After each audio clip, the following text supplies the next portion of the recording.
8 previous individual titles and 8 finals he's reached in 2012. There you can see the matches he's played so far. Started with a tough one, Boonsak Ponsana, then defeated AJ Jayaram. And Jayaram himself had a very good win in the first round, had beaten the finalist from last week, Wang from China. Well, there's Kenichi Tago, number 6 seed, number 7 in the world ranking, up 2 places in the world ranking. So today's opponent, the third Malaysian that he's had to play in this Hong Kong Open. Malaysia.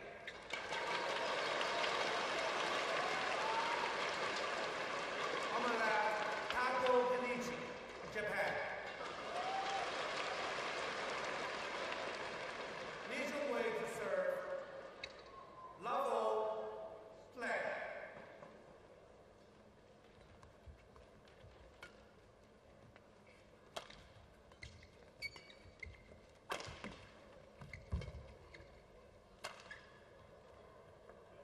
Oh, it's just wide. Well, Lee Chong-wei, of course, missed the China Open last week. Little matter of his marriage. A very good reason to miss the Premier Super Series event in Shanghai. Of course, married Wang Mu-chu, former international badminton player, former champion of the China Open and former winner of the Super Series Finals as well. Was Malaysia's #1 women's singles player for many years.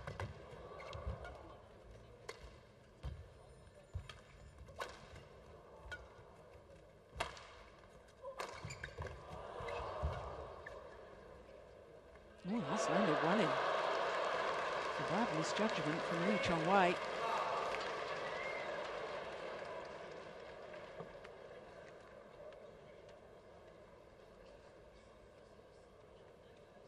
For Lee Chong-wei, this is his 6th semi-final at this particular event, because last year he lost in the semi-final stage to a certain Lin Dan. And 12 months ago was only seeded 3.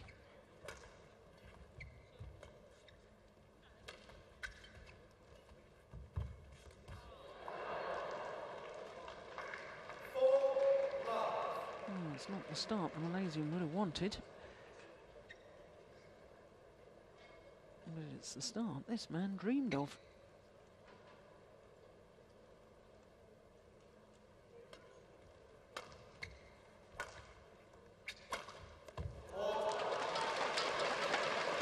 Problem for a player who's lost to a certain opponent 11 times on the trot, as indeed as Kenichi Tago. You've got to go on saying to yourself, well, sooner or later I'm going to beat him. And today, I believe it's going to be the day. Problem is when things start to go a little wrong, as much as the sports psychologists will tell you mustn't think this, you can't help but think, oh dear, here we go again.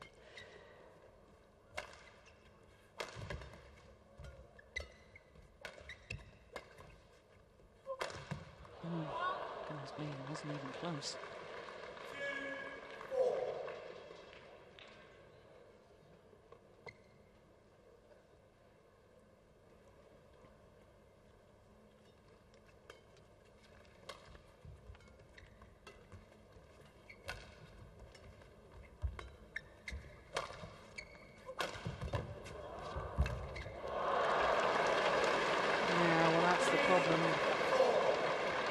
Cross-court smash in singles. If your opponent does get to it, all they've got to do is the straight block, and then the player who's hit the smash has the full diagonal of the court to scamper. And that's the longest distance to travel.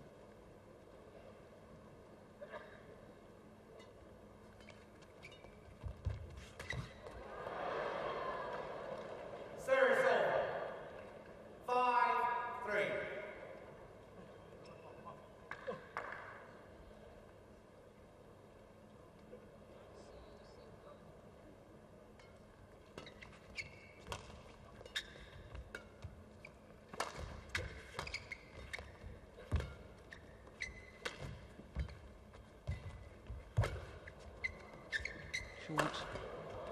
Oh, he's got it back! How on earth?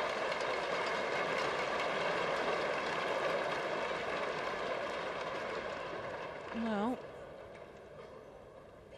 incredible defence there from Tago. 6-3. Blocked, of course, by the net cord. That was sensational.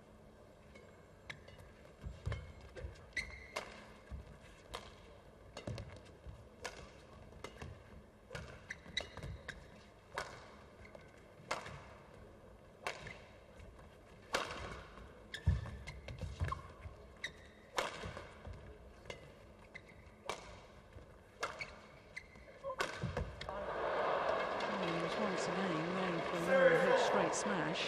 If that hadn't have found the net, like the previous one, it would have gone well wide.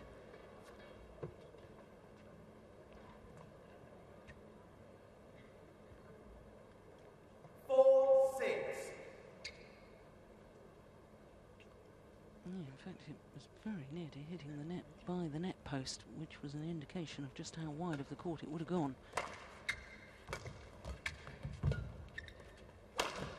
Oh, and that's how you hit winning smashes. 5-6.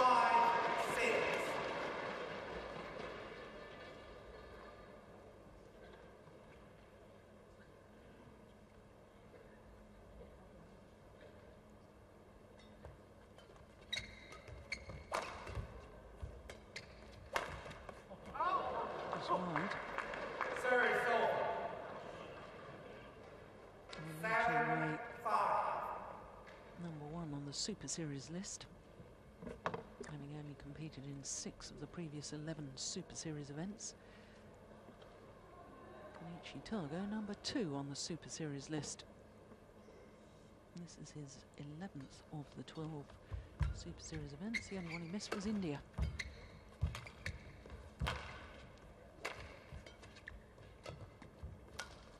Oh, that's lovely.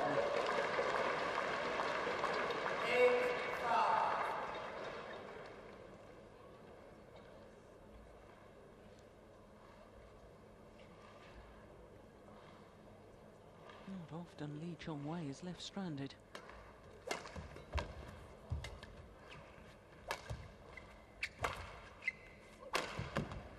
Yeah, it's clever. Very, very clever from Kenichi Tago. 9-5. Good use of the body smash. Asks for the court to be mopped of the perspiration.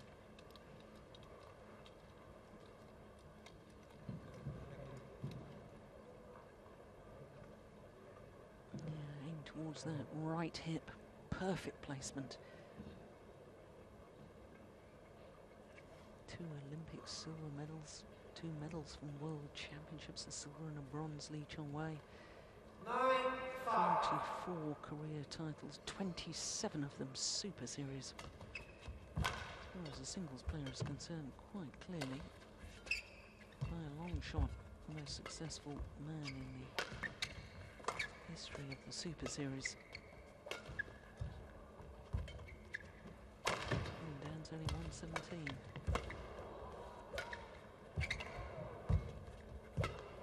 Good rally. Ball just long.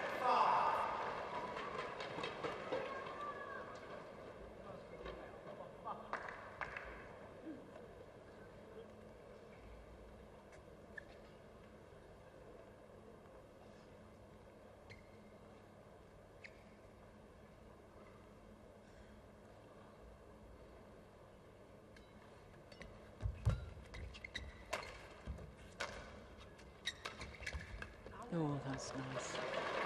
Racket head control from Lee Chong-wei. 6-10.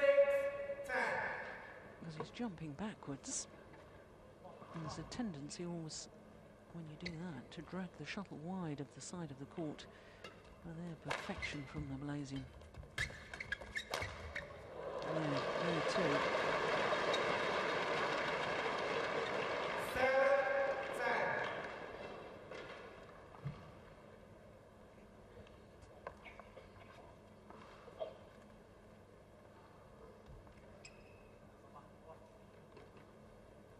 anything loose at the net. Lee Chong-wei just pounces on it even when it's tight like that. Goodness me.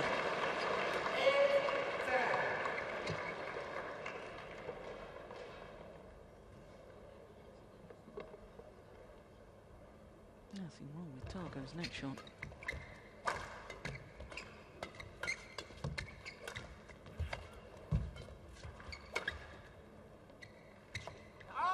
It's gone wide. Indeed. It's the Japanese player who has the advantage, 3-point advantage at the mid-game interval. And the Malaysian coach, Rashid Sadek.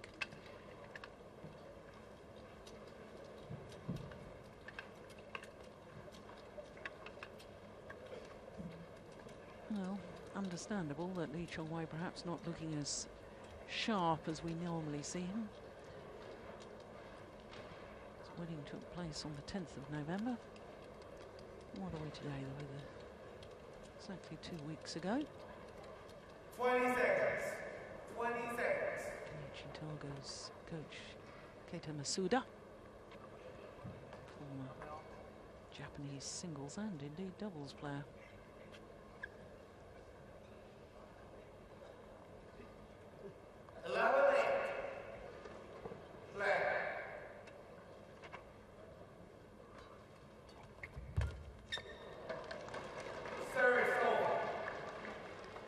Well, I always think the sign of a great champion is the ability to find a way to win when perhaps you're not at your best, and also the ability to respond when you're under pressure. In the first two rallies since the mid-game interval, tell me what a great champion Lee Chong-wei is.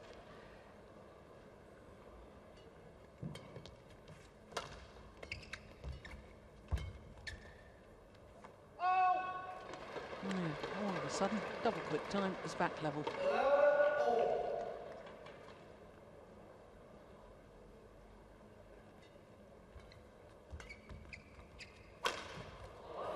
Yeah, that's good throw from Tago.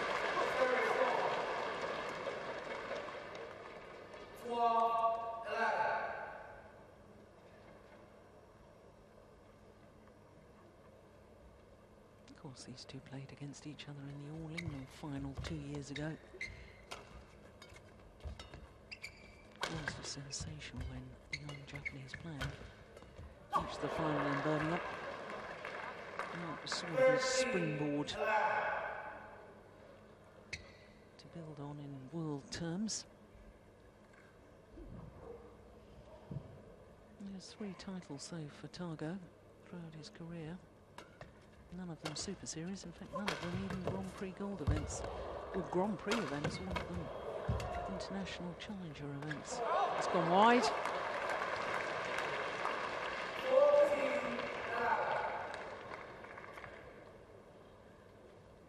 That was Masuda.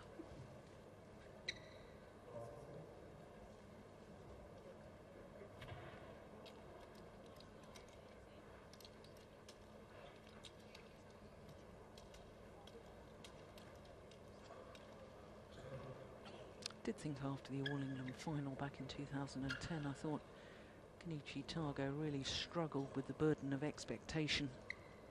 Having been in the All England final, people were expecting him to do well in every event, and he was still a real youngster at the time.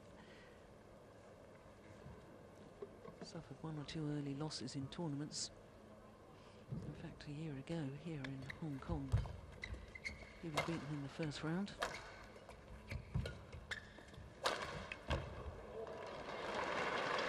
No doubting his talent. He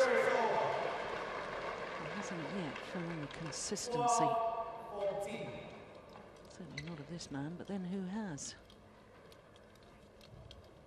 Lee Chong-wei, since January 2010, has played 35 tournaments. He's been in 30 finals for nearly 3 years. That's impressive stat, isn't it?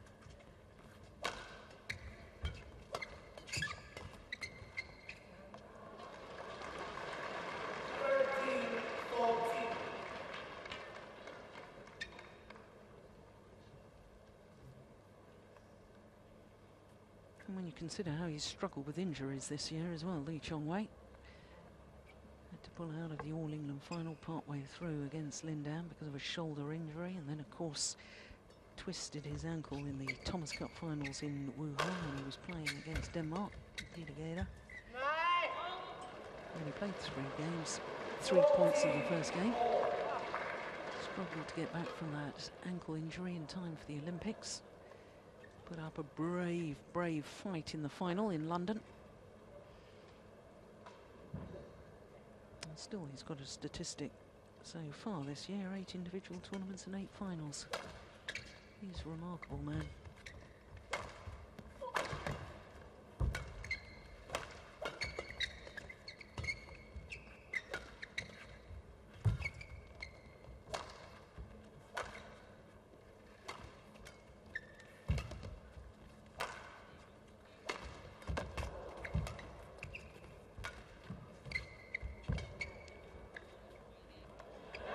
Oh, it's landed in.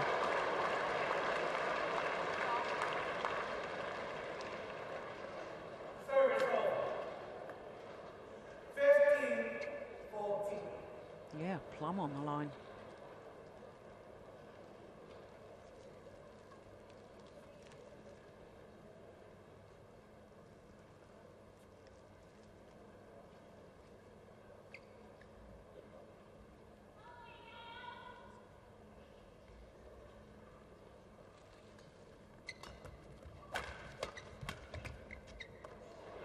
That's landed in too.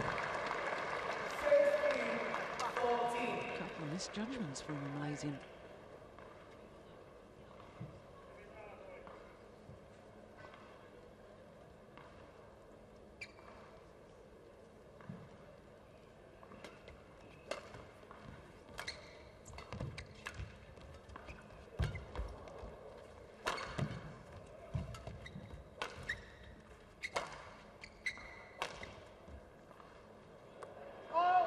This time the judgment is correct.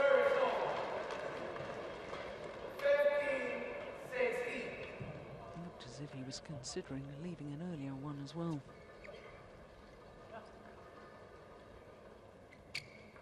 This is the remarkable thing about badminton players, isn't it? In tennis, the ball bounces. In badminton, quite obviously, you have to make a judgment as to whether it's going to land in or out, and therefore spatial awareness has to be far more acutely switched on in badminton than it does in tennis.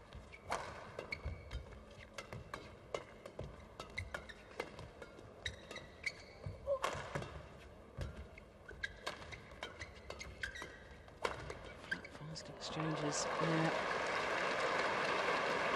Tago doesn't want to get embroiled in that.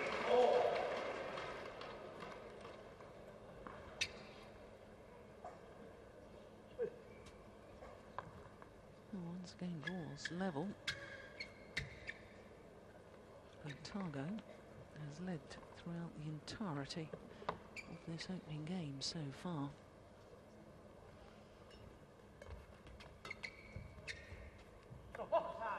And indeed continues.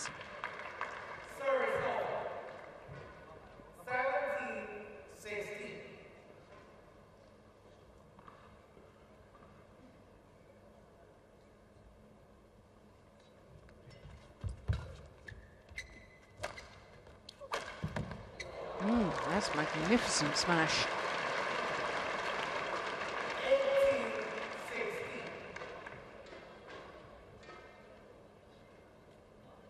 Turn to play the high backhand. Can't see where your opponent is because you've got your back to the net. And you've got to turn around to face your opponent again, and that all takes time, and that's why you're vulnerable to the attacking shot. Just slightly slower to recover.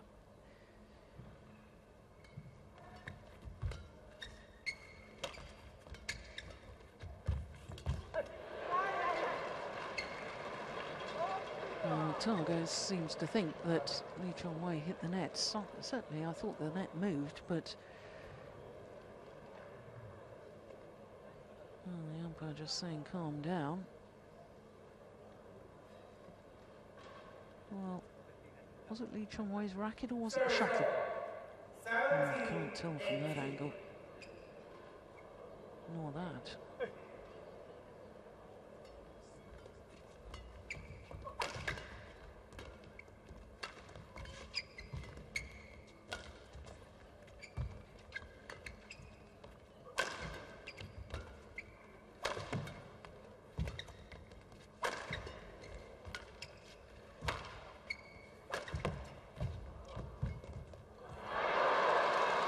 Yeah, I said very early on in the match, didn't I, about that cross-court smash. If your opponent gets it, all they've got to do is play the straight block. Chong-wei just indicating to the umpire that the court will need to be mopped of the perspiration. And even Kenichi Tago tapping his head afterwards as if to say, yes, think about that.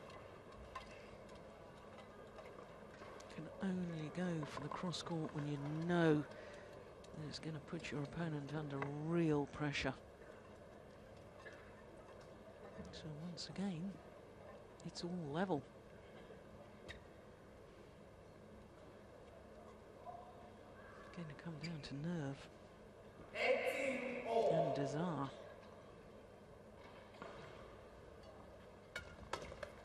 Oh, nerve there.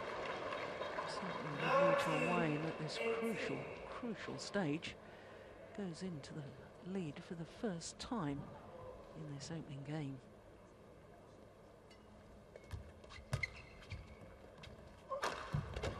Ah, that's a great smash from Kenichi Tago. I thought the number 1 and 2 on the Super Series list would produce a good match. Only Super Series tournaments and results taken into account for the Super Series ranking as opposed to the world ranking, which takes into account all tournaments.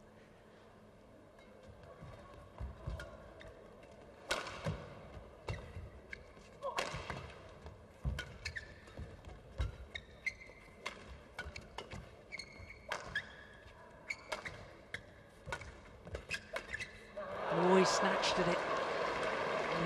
Warned of the dangers of getting embroiled in flat, fast exchanges with the Malaysian. He's just too good in that area. 20, game point 19. Game point to Lee Chong-wei.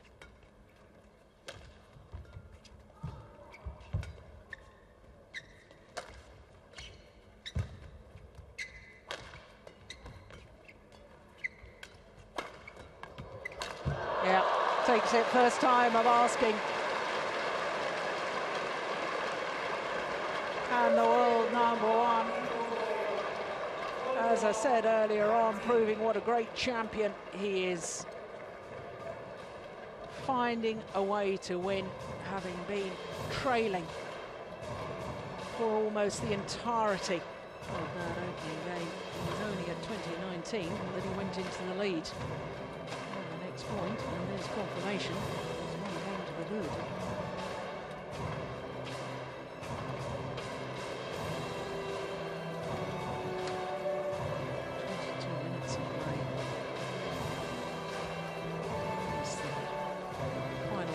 In that opening game. Psychologically, it's going to really hurt Kenichi Tago.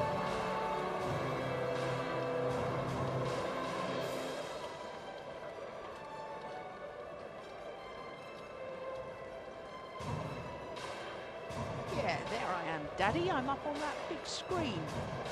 Yeah, give us a wave. Yeah.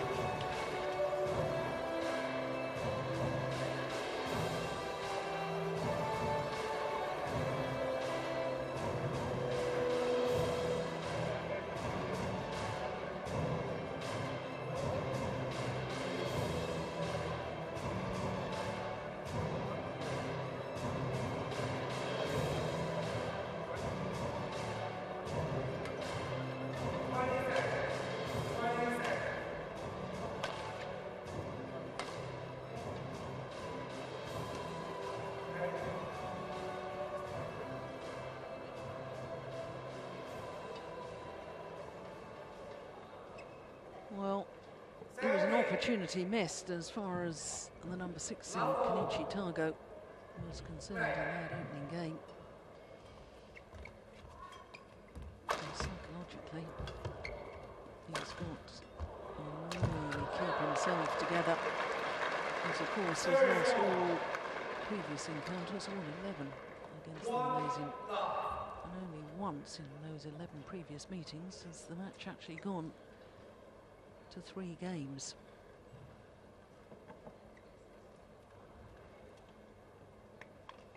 That was 2 years ago at the Indonesian Super Series event.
Going wide.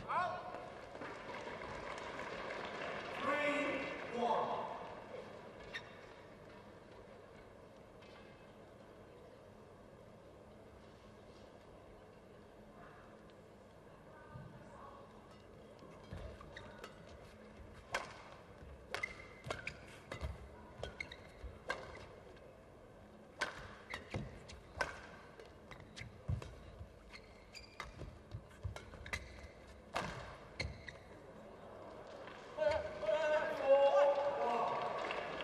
It's called good. Kenichi Tago can't believe the call. Well, there's been no overrule by the umpire. And now he wants to have a word with Tago. Well, we need to see that again.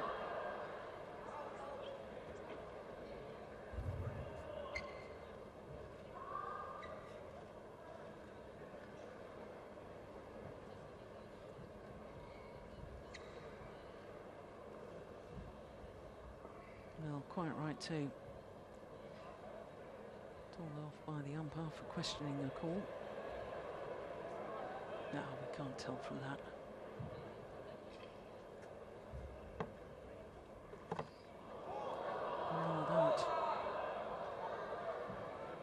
And you can tell his reaction. He wasn't trying to influence the line judge. You see far too much attempted influencing in badminton, sadly, these days. But not from Tago. It was genuine surprise.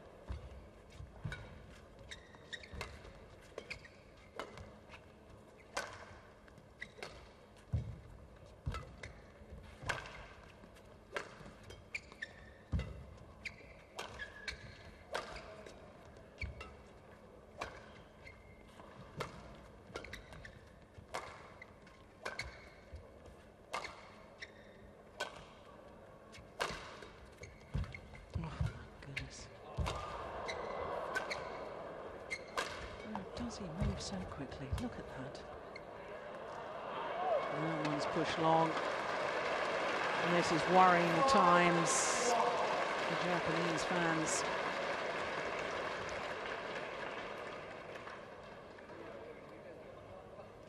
He's been a good supporter of the Super Series.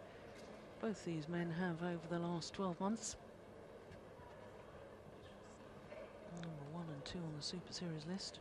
And in case you're wondering where Lindan is in the mix, I can tell you Lindan has only played 3 Super Series events in the whole of 2012. Last Super Series event he actually participated in was the All England Championships in March. And I think Lindan is somewhere like 25 on the Super Series list.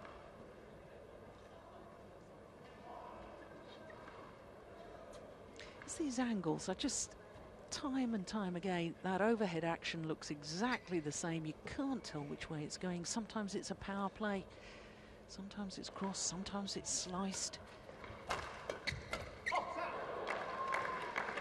It's very important for Tago that that round came to an end. And that was 6 straight points.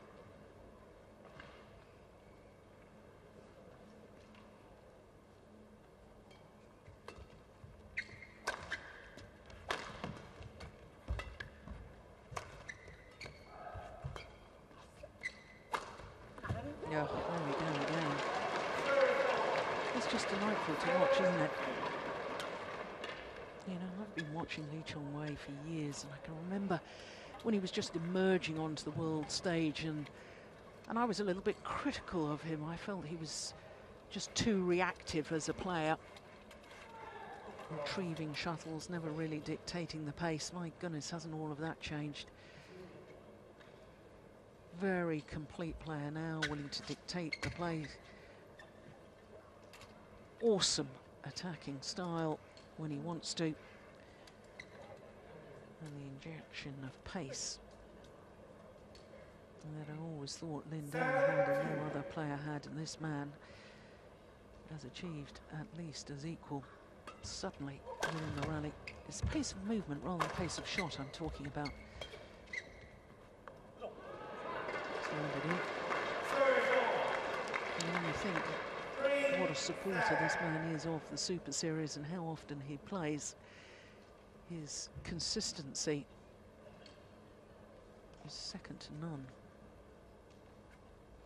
I had a long discussion once with a friend and colleague of mine, Ian Wright, about what makes a great champion.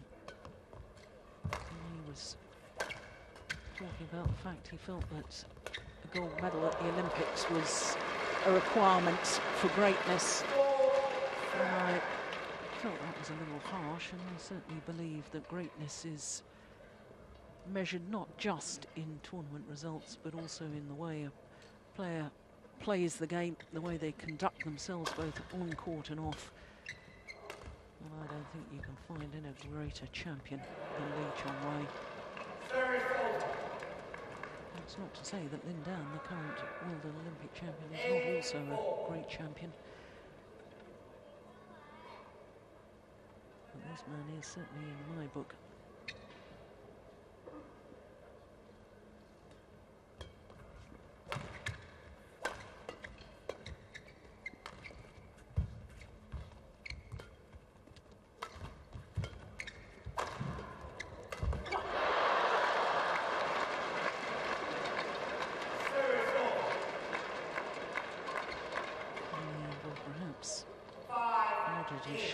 At the moment, which is why you need these great champions to try and find a way to win when they're not at their very best.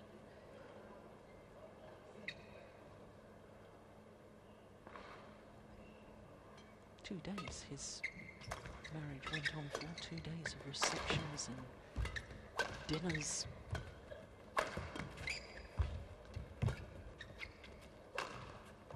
It's just wide.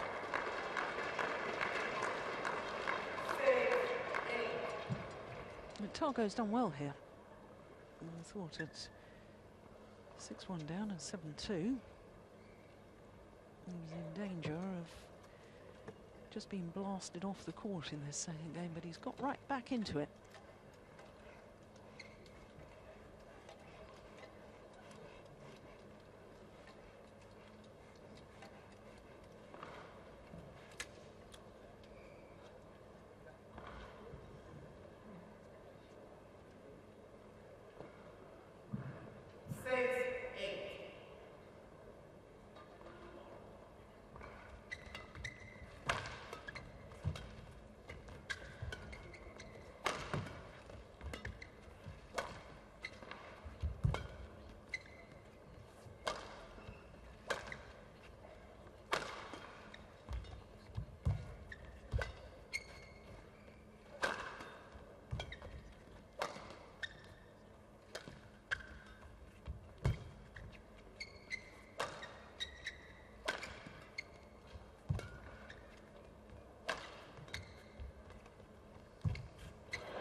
ready to pounce.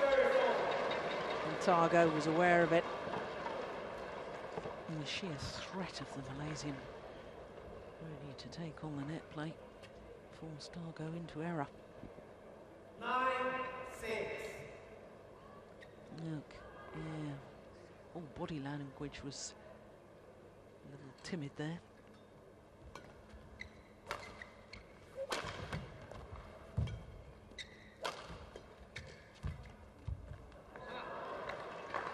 I noticed yesterday in his quarter-final, Lee Chong-wei against the number 8 seed Tian Min Yud, noticed didn't quite have his range with his net play.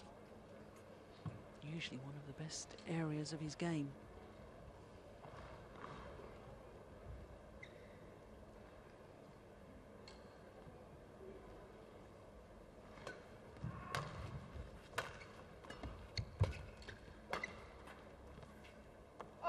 That's well wrong for that time.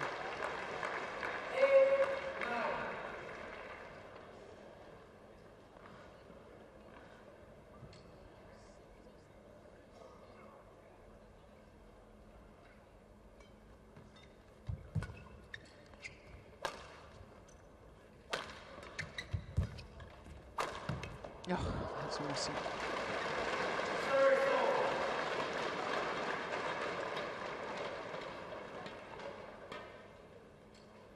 Walks back to the base position.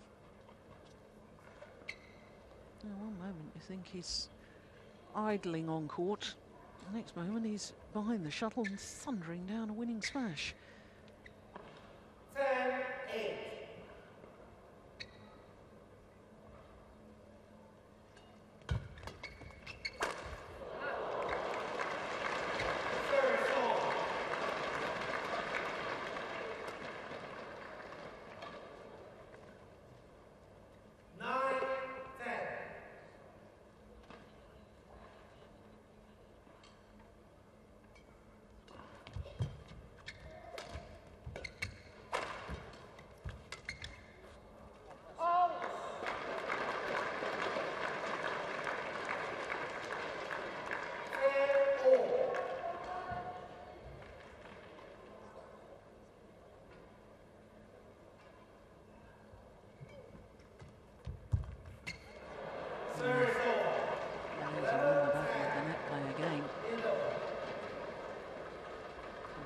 Return of serve, and he has the advantage at the mid-game interval.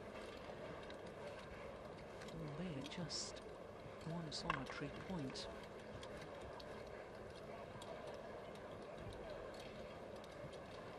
Now, both coaches just very calm, very quick word with the players, a little smile from Rashid Sadek.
Oh my goodness.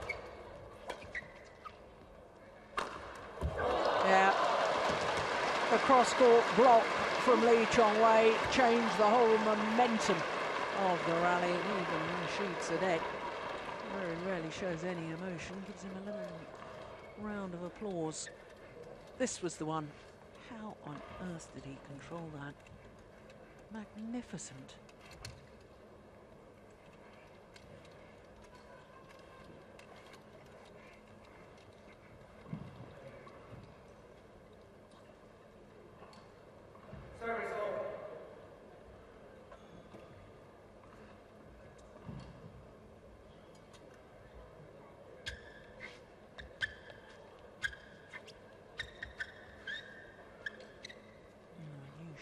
has been needed, and I'm not surprised after that power smash from Lee Chong-wei.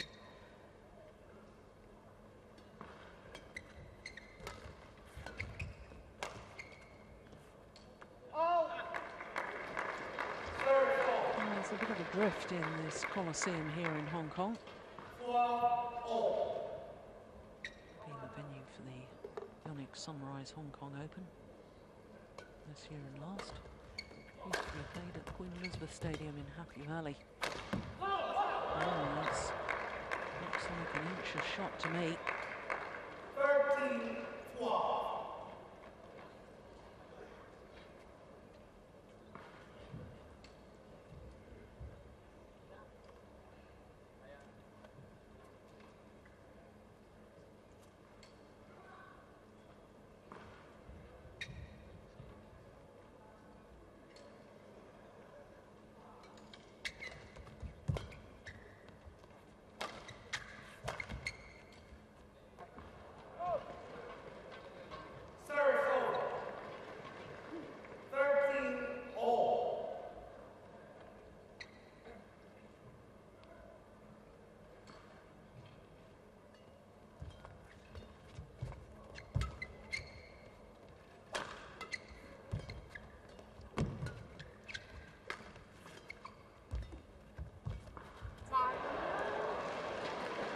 Yeah, he's just not got the confidence, has he, on those net play?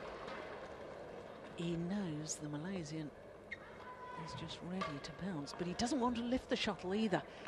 And that's, of course, is the big dilemma for Kenichi Tago. I wonder if one or two neutral shots, and by that I mean instead of trying to play tight to the net, just push it a little bit back from the net play. And it's more difficult for Lee Chong-wei to actually play the tight spinning net shot in return. 15-13.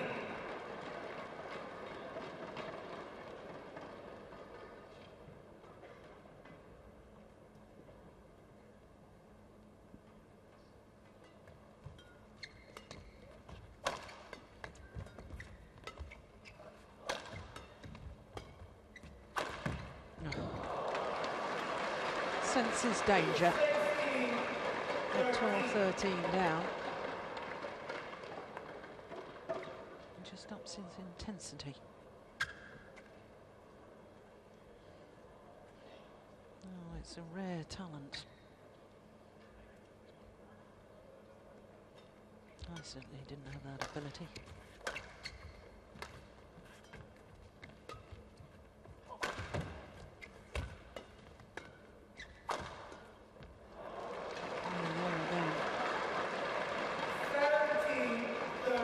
Tossing his racket in the air and catching it, sign of his frustration.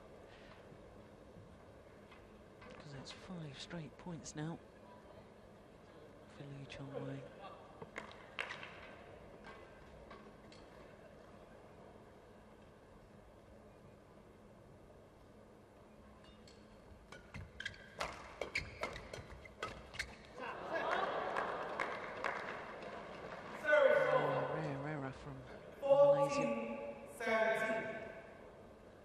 This is where Tago has got to build on the opportunity.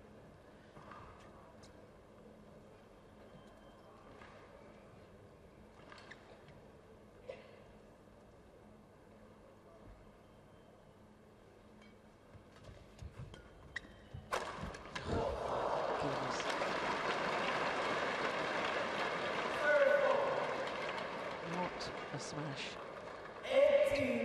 18-14. Absolute courage, didn't hesitate at all. Leapt from the base position, thundered it straight down the line.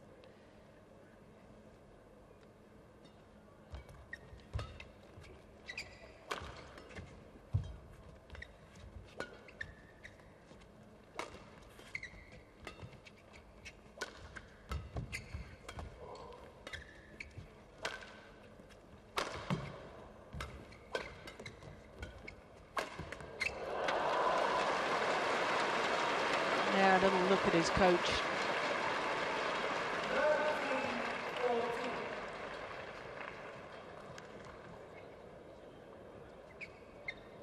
7 of the last 8 points.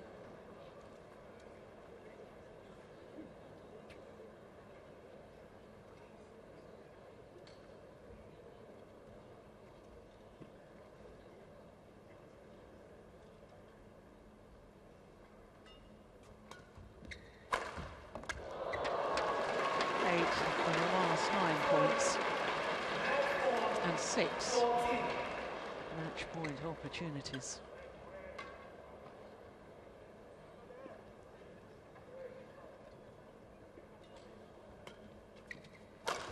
Oops, missed it. A little over anxious perhaps. There's a couple of times he's just, after a smash, looked to me as if he's loosening that shoulder. I do hope that isn't a reoccurrence of the injury that he had at the All England. I'll keep a close eye on that.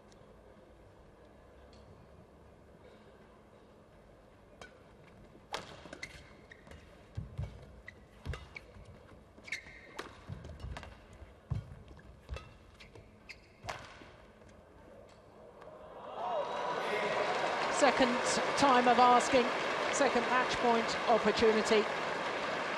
And it's now 12-0. 12 wins out of 12 against Kenichi, Tago, for the world #1, Lee Chong-wei. And as always, he thanks his opponent first, then the match officials, and then finally his coach. I do wish some of the other players could learn from the absolute ultimate sportsmanship of the Malaysian Lee Chong-wei. 45 minutes and the victory. 21-15.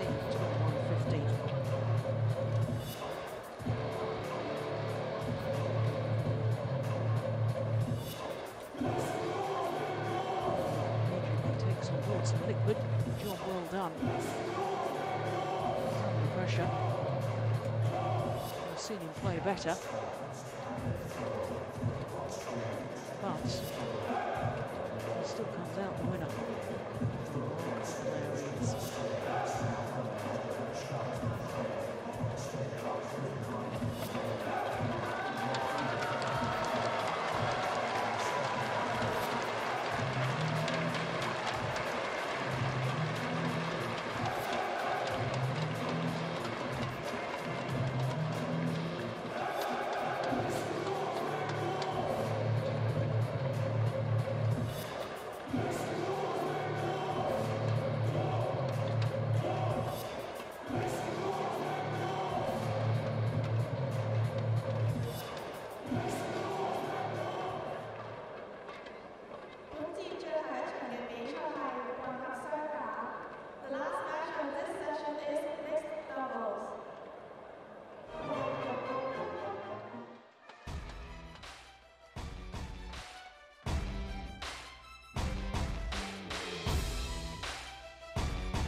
So to our 5th and final match here on semi-finals day from the Yonex-Sunrise Hong Kong Open for 2012.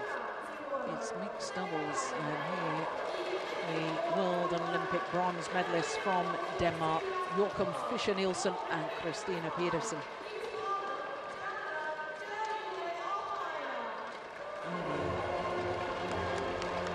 Days like in the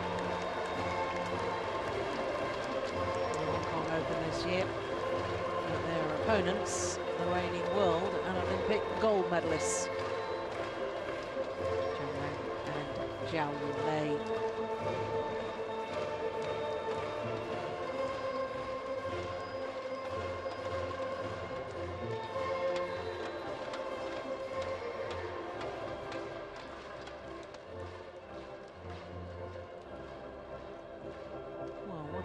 This should be a repeat of last year's final, a repeat of the final from 2 years ago. It is the defending champions from China against the former champions from Denmark. What a mouth-watering prospect.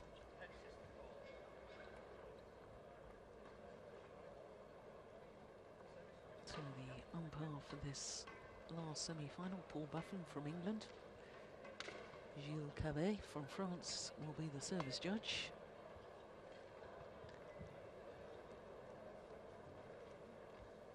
Well, there you can see the draw from the quarterfinals onwards. And 7 different nations involved.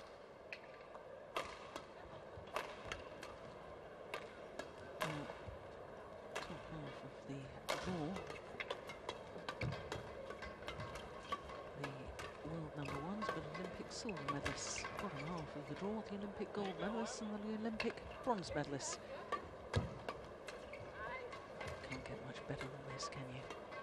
Well, it is, of course, Joachim Fischer Nielsen, who is the man, and he's the left-hander on the right as we look at them, and Christinna Pedersen is on the left. And you can see from their previous matches, their quarter-final against the number 6 seeds Fran Kuniawan and Shinipuspa Irawati. Very tight match indeed. It was 23-21 first game, much more comfortable in the second. So to the world and Olympic champions. And once again, I do apologise, we've got the names round the wrong way because Xiao Yunlei is the lady and Zhang Nan is the man there. We can see their second round match went the full distance against teammates, the qualifiers, Yihan and Liu Yu. There's our umpire.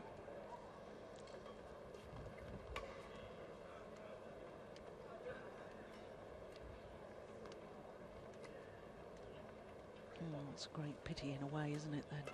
You think these two pairs played against each other in the final of this event for the last 2 years. And these two pairs are playing each other in the semi-final. Well, they've both gone down in the world ranking, and that's why that has happened. Because, of course, Zhang Nan and Xiao Yunlei have actually dropped down 3 places from 2 down to number 5 in the world ranking. That new world ranking run on Thursday, earlier this week, and for the Danes, well, they've gone down 1 place to number 6 in the world ranking.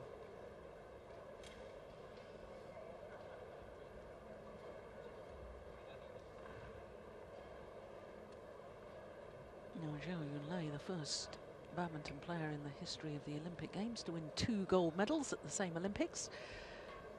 Though we've had 5 players who've achieved 2 gold medals, but never before at the same Olympic Games.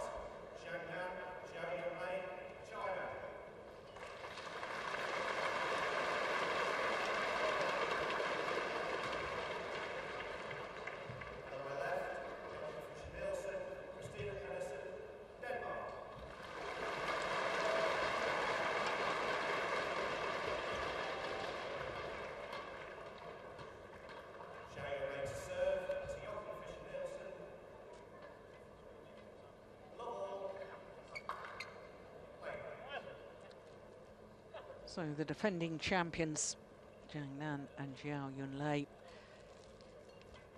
And China up against the former champions, Joachim Fischer Nielsen and Christinna Pedersen from Denmark. Now, this is actually the 8th meeting between these two pairs. Of the previous 7, the Danes actually hold a slight advantage, having won 4 of the previous 7, and in fact won the first 4 encounters. So, despite the fact that they have the advantage, I would have thought that psychologically it's the Chinese pair who have the advantage, because they've won the last 3 times that they've met, including the semi-final of the London Olympic Games. 3 games it was at the Olympics. And obviously with this pair going on to take the gold medal. Incidentally, the first time these two pairs played against each other was the final of this Hong Kong Open 2 years ago, when the Danes won the title. And it's always been tight, intense games between these two pairs.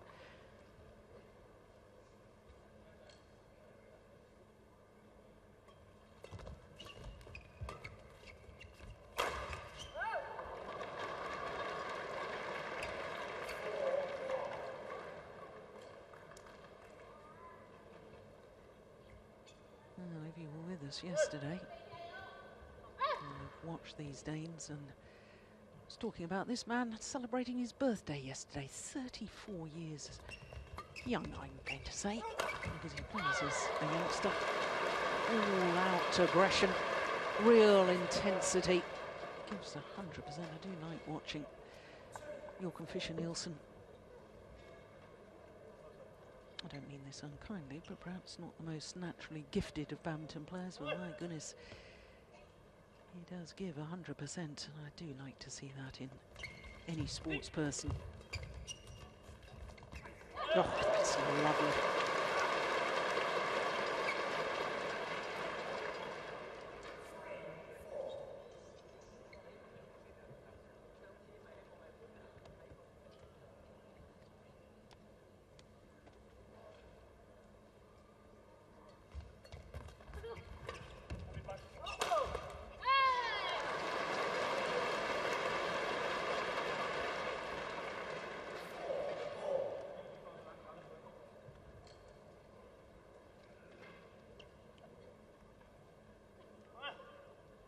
Six-year-old Xiaoli from Hubei province. Her partner, Yihan, just 22, from Beijing.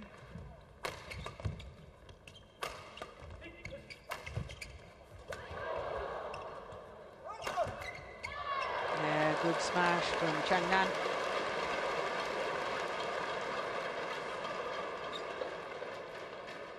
Three titles they've won this year. Malaysian Superseries, the Asian Championships, and also the Olympic Games, of course. For the Danes, well, they haven't been in a final so far in 2012. And the last time they won a Superseries title was over a year ago at the French Superseries last October. 2011 October, of course.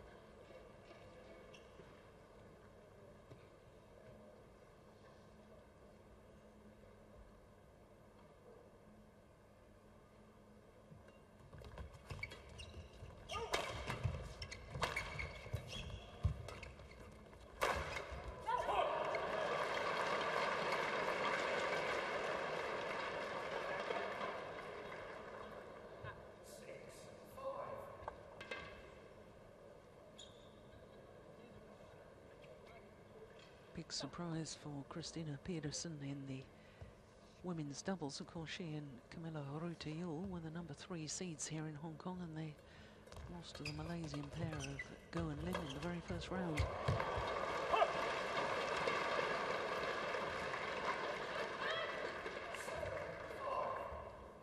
Not making amends so far in the mixed doubles.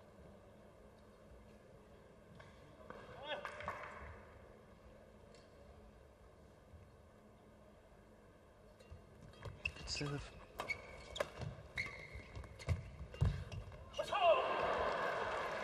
Yeah, really standing her ground at the net as well, Pedersen.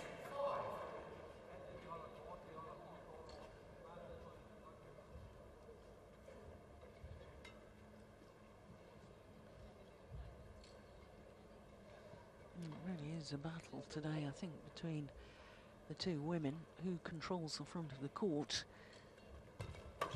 will have a huge influence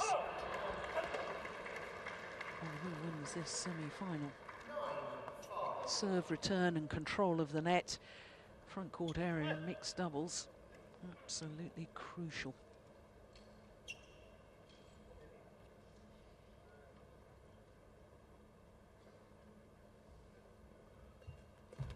Good serving aim.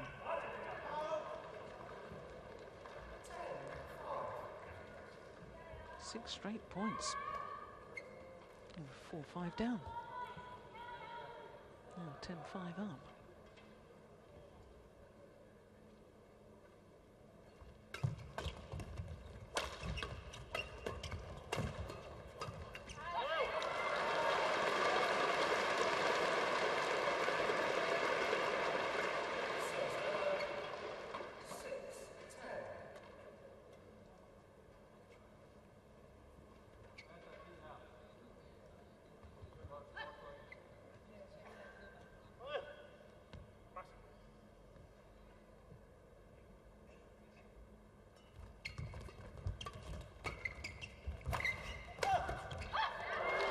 That's lovely placement of the smash from Changnan.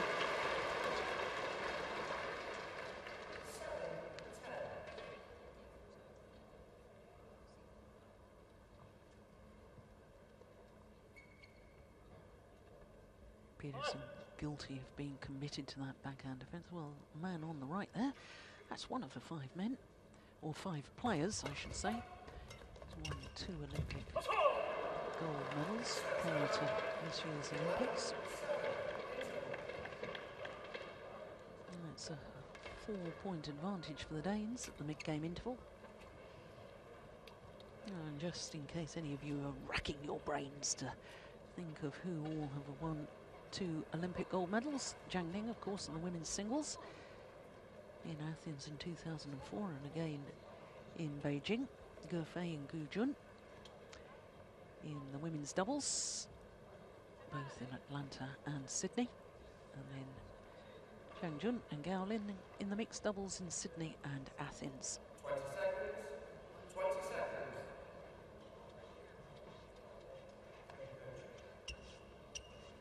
Lars Uar, the Danish coach.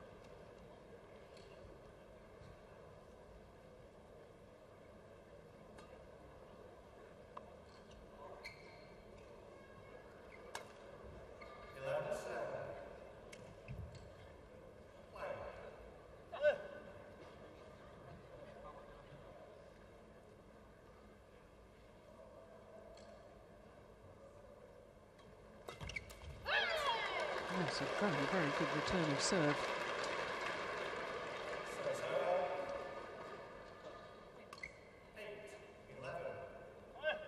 Seemed to brush over the shuttle.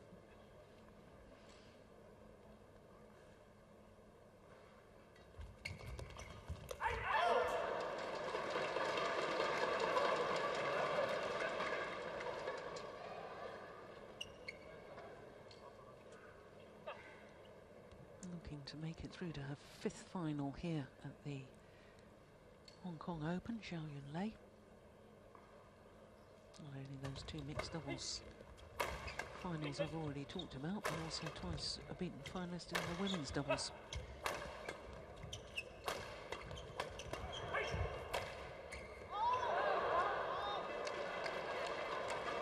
Well.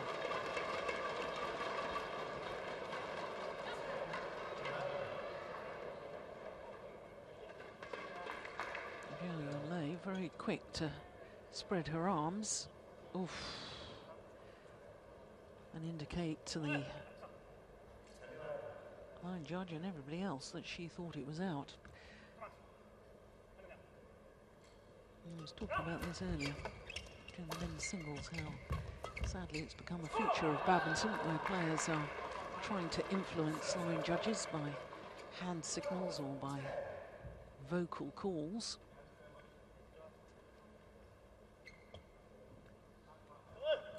To be stamped out by the umpire. It's against the rules to try and influence decisions.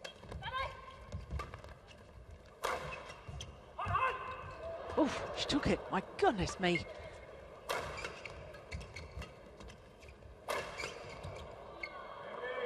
Oh, crikey, how on earth did they get away with that?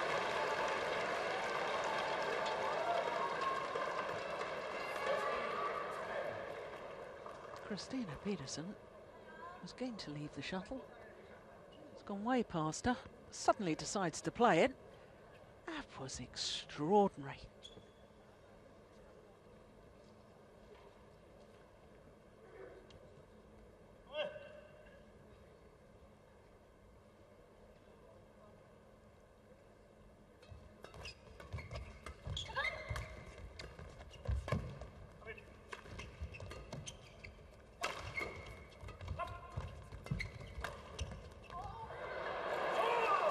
That's brilliant play from the left-hander.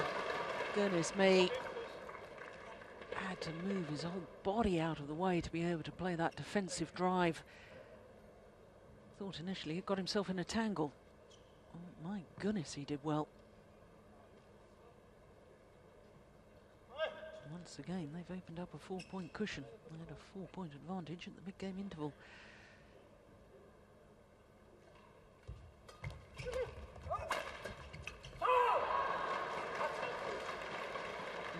Extend that advantage. And a very good character is Joachim Fischer Nielsen.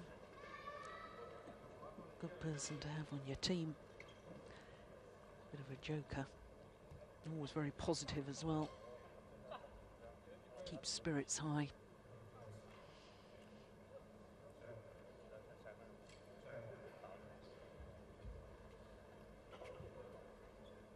Oh, Christinna Pedersen was ready to serve. Yihan wasn't ready to receive and made her wait and wait. The psychology of sport.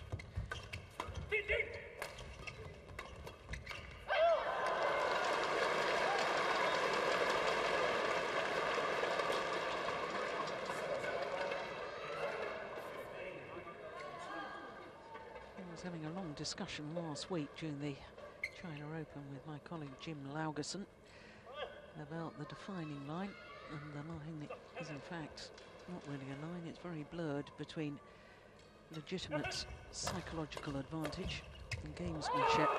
It's very, very difficult to tell where you cross over that line.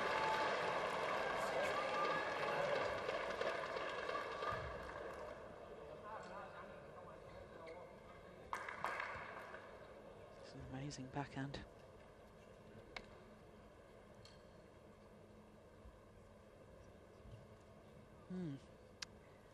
Danes don't want to change the shuttle. Chinese did.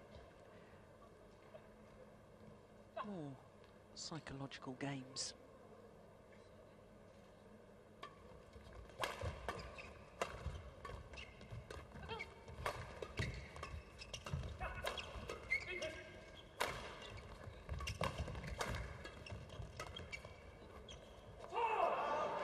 Lets it drop wide.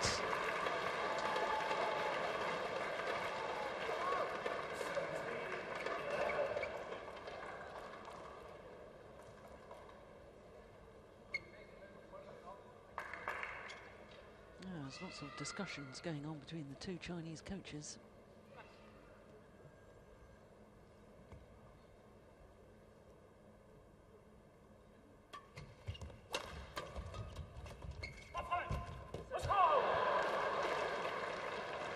It was a lovely little guided shot across court from Joachim Fischer. Immediately called to his partner to follow it forward to cover any net shot, which he wasn't required.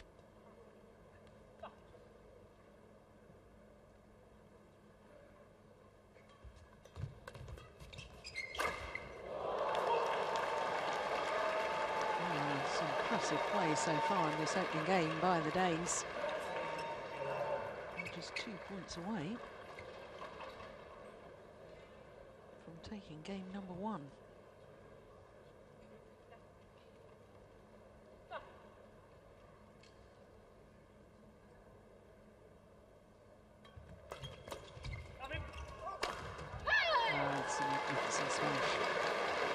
hasn't been given many opportunities though, has he, Zhang Nan? To use his power, his angled smashes.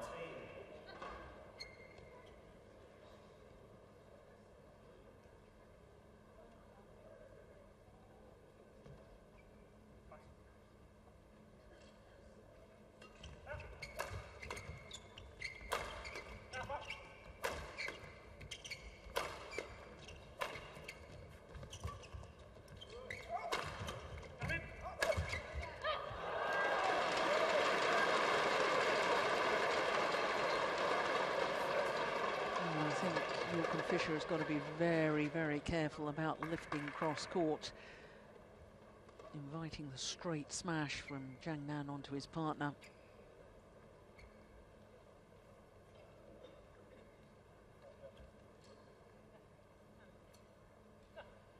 We're lucky in badminton that Xiaoli took up the sport in the first place because her mother is a tennis coach.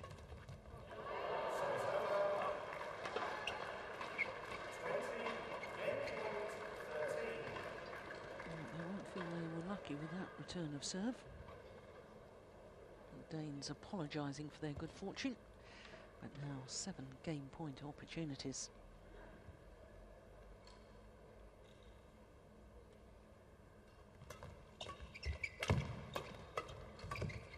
Oh my goodness me, I don't think I've ever seen that.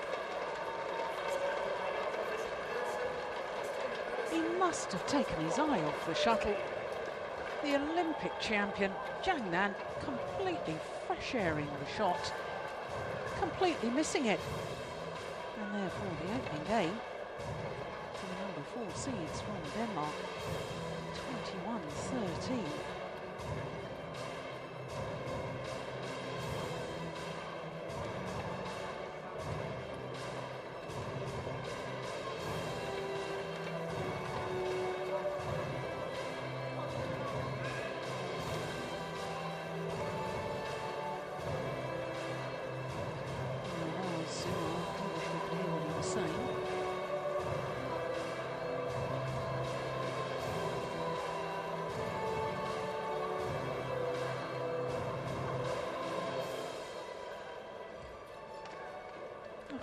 Completely missed it.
Well, in the Olympic Games semi-final, the Danes took the opening game on that occasion as well against the now Olympic champions.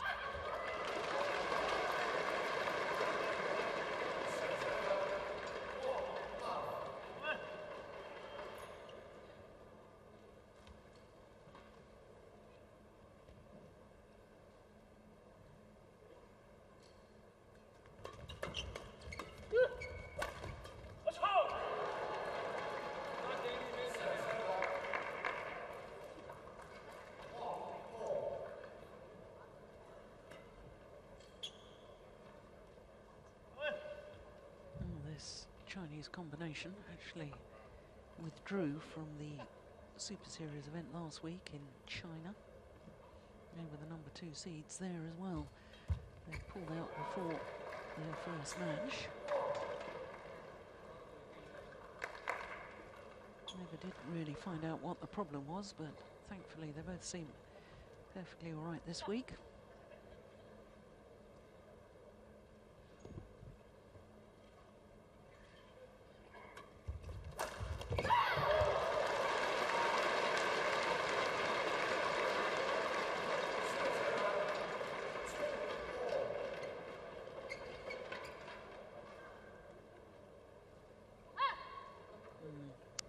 dangerous tactic to flick serve against Jiang Nan. Uses his height well. Oh, that's short. Oh, he got what it deserved.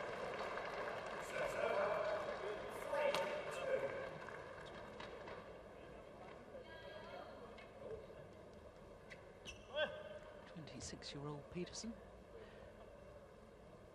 from Aalborg.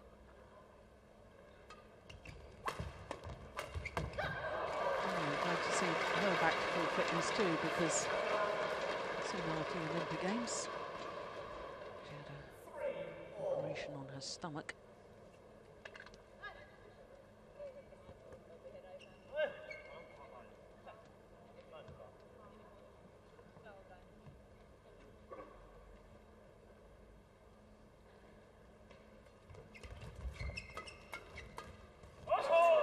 Nicely done.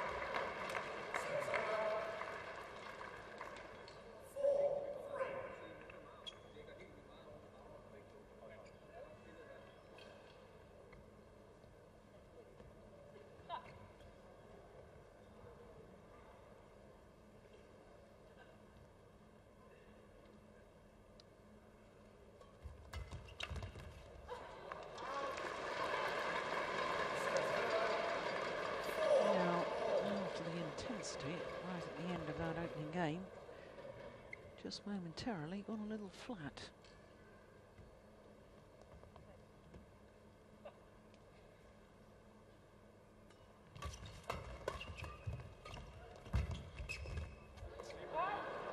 It's good judgment.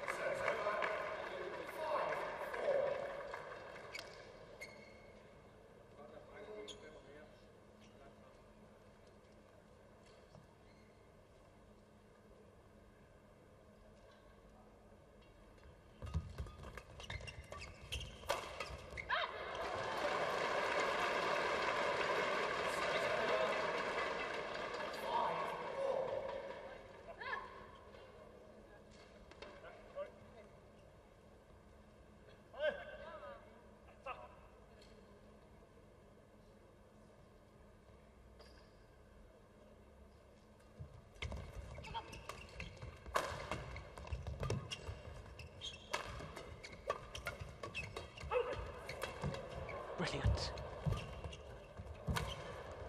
Oh, my goodness.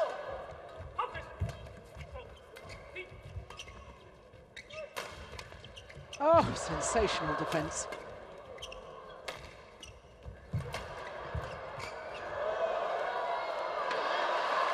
Well, it's just long. Well, I knew it would only be a momentarily lapse in the intensity. That was fantastic.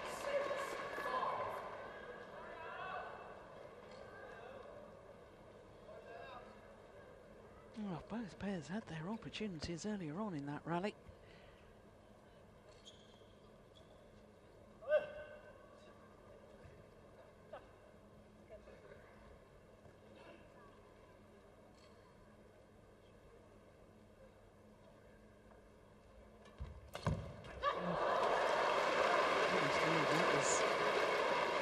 Best of those serves, was it?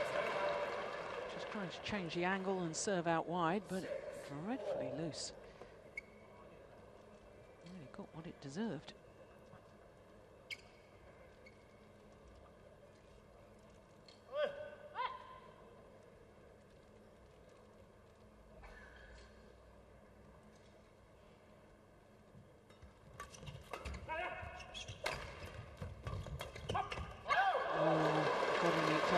Both expecting the other to play it.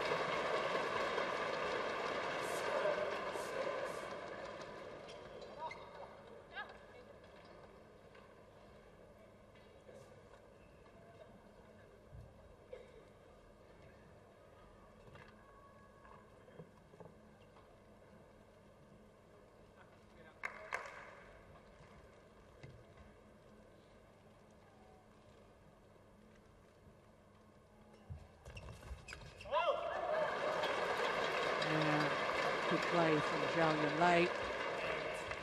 Well, for the first time in this second game, we have more than a 1-point difference between these two pairs.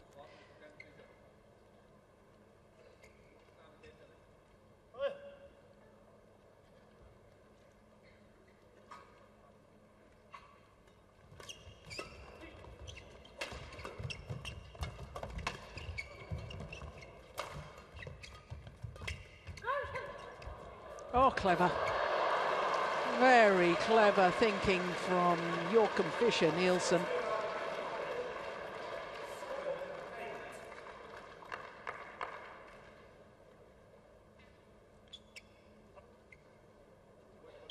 That's a super shot.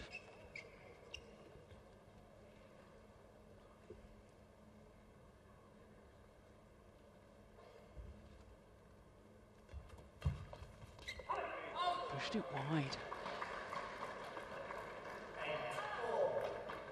And you can see the frustration from Xiaoli.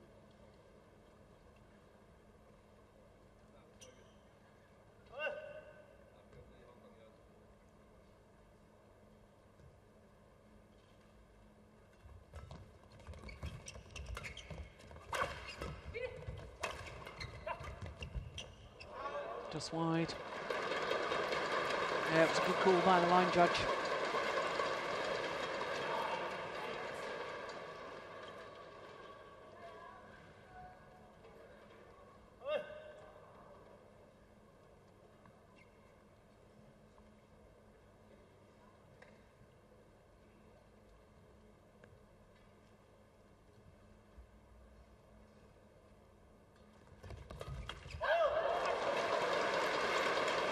That's where she really is so good. And good low serve, hunting the third shot.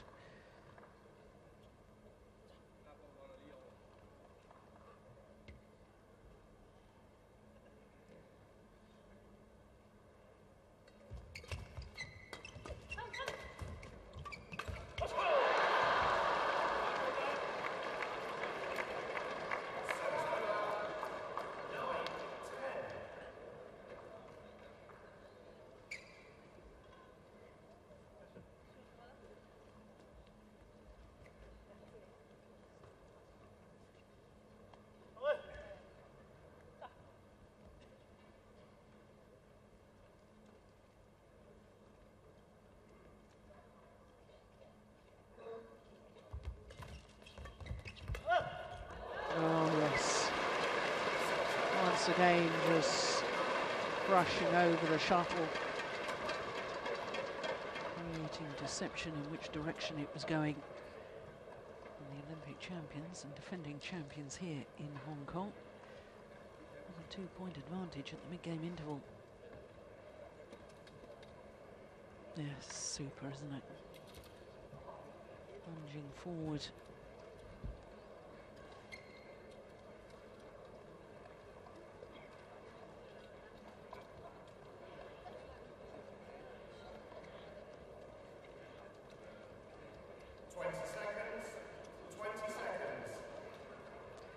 Some Danish fans as well.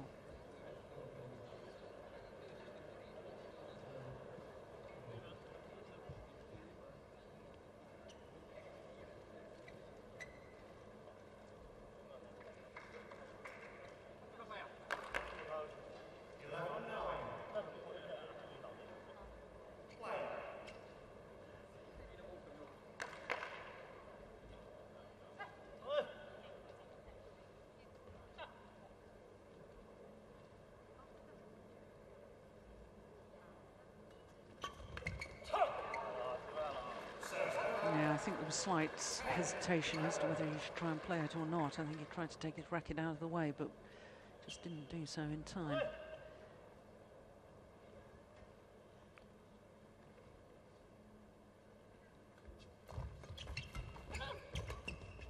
Oh, that was going wide. Well, she wasn't going to be fooled a second time. Oh, that little block. Fischer Nielsen.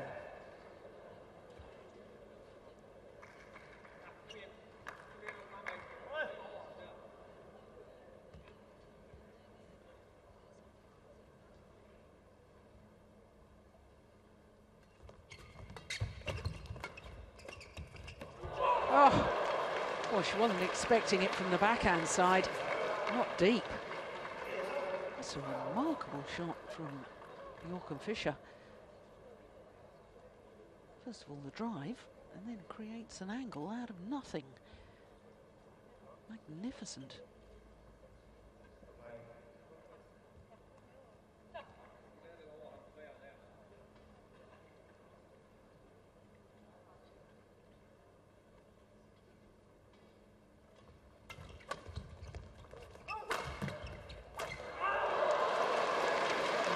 Be a little bit cautious about blocking cross courts of the smash, because now Xiaoli is really hunting that one.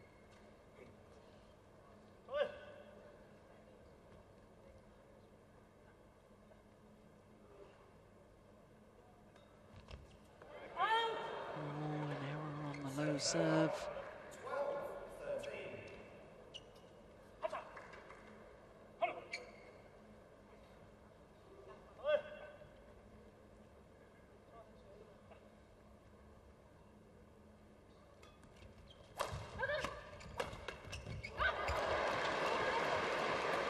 There was a call from Pedersen to her partner to leave it. She thought that the return of the flick serve was so flat it may have gone long.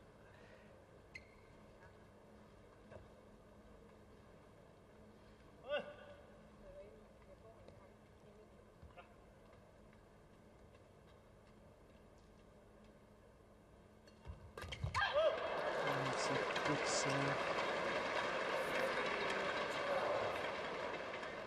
First time we've had 3 points difference between these two pairs in this second game. Really has been so tight, so close.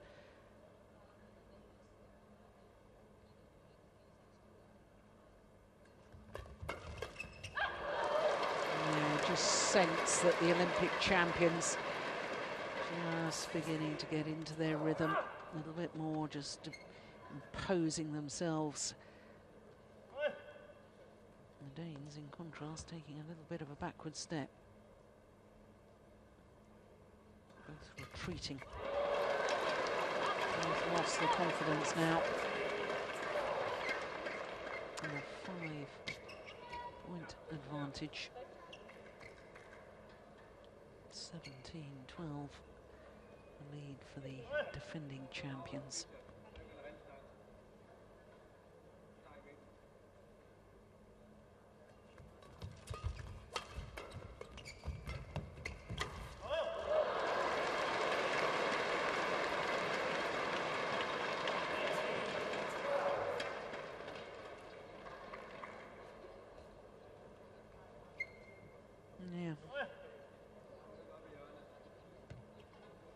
From 13-12 to 18-12, 5 straight points, and what a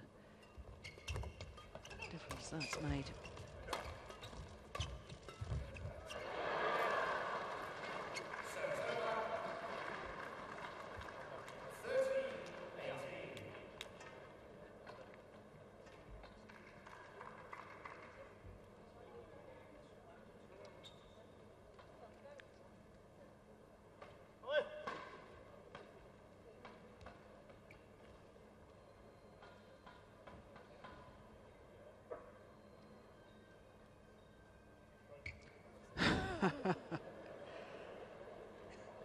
Yeah, that is annoying for the players, I have to say. Somebody's phone ringing.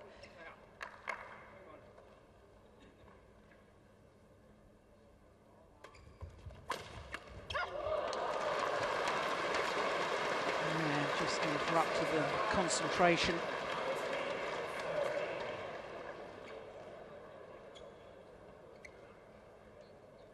And now the number 2 seeds just 2 points away from taking the second game. Oh, that's a lovely smash. Not sure she meant it to be that close to the line.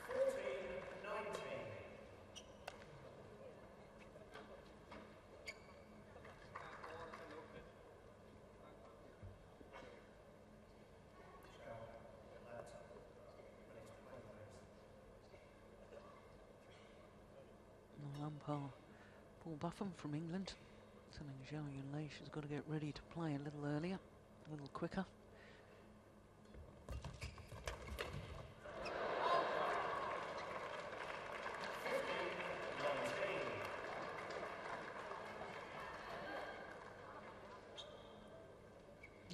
watching a women's singles earlier in the week with Wang Shixian of China. And we were timing how long they were taking in between points. And it was regularly 45 seconds. It was when she was playing against Porntip Buranaprasatsuk.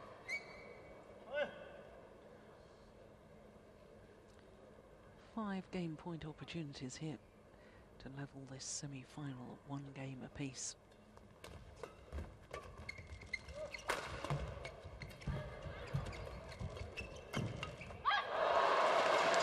They only needed the 1 opportunity. It's 1 game all in the semi-final here at the Yonex-Sunrise Hong Kong Open. 21-15. 1 game apiece. And they will be treated to a 3rd and deciding game.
Calls the players back to court.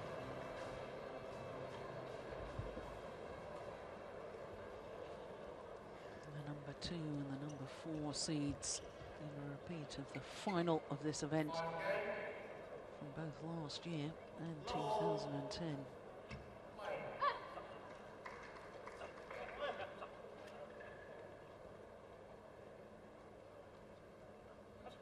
So the Olympic champions nearest to us, Yonex and Xiaoli, against the Olympic bronze medalists from Denmark, Joachim Fischer and Christinna Pedersen.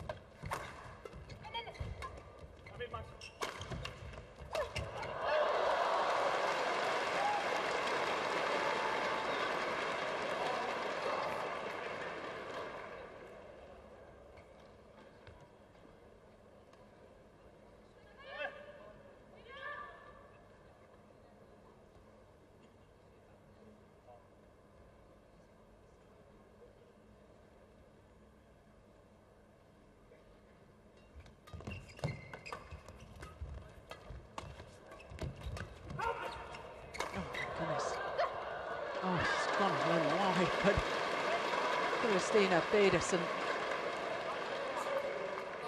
made a backhand there where she did a full pirouette.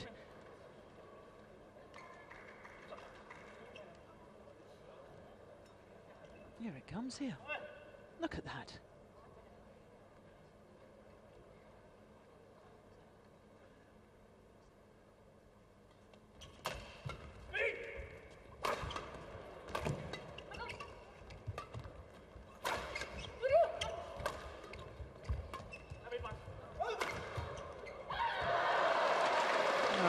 Decisive call early on in that rally from Joachim Fischer. He wanted to go back and hit the big smash. Oh, he's a big tall man. Wouldn't argue with him. 189, that's what, just over 6'2".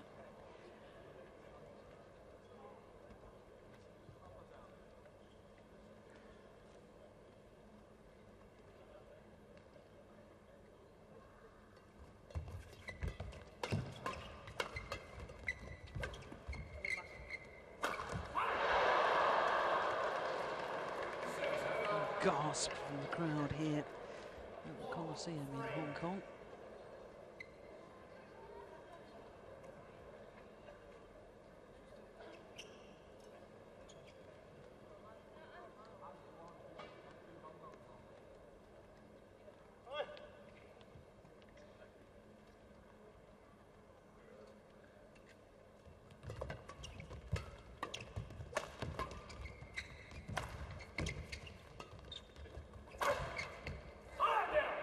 It's interesting.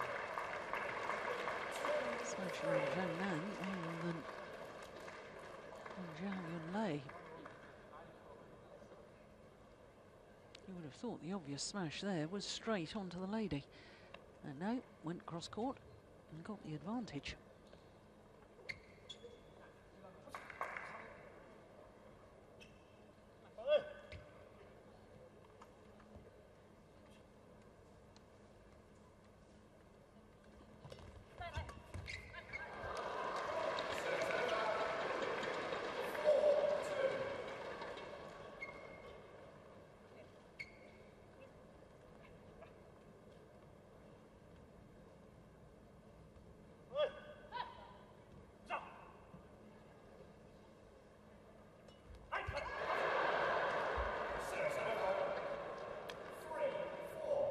Once again, the crowd can't believe his error.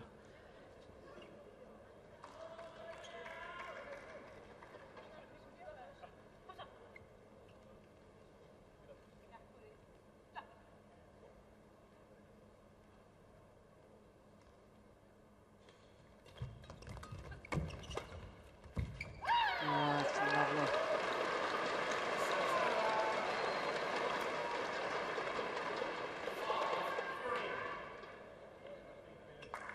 Wanting to probably lift the shuttle in that rally, wanting to keep it flat, but there was a big gap down that backhand side of Joachim Fischer.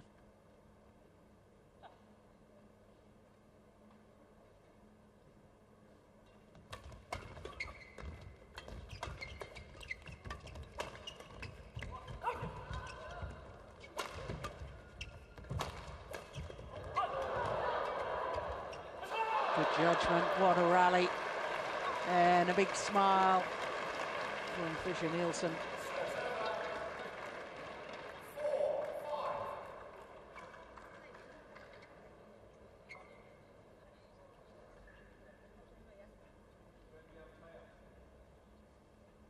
Yeah, it's a very calming influence on his partner.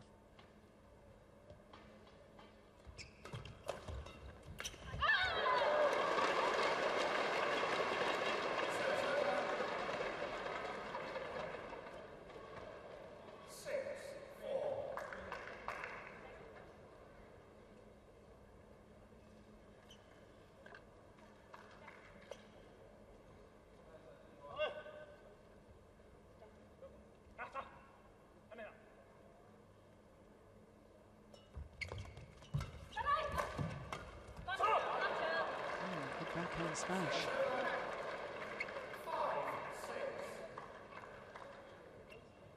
Little look of disbelief there from Zhang Nan. Just to say, how did he hit that?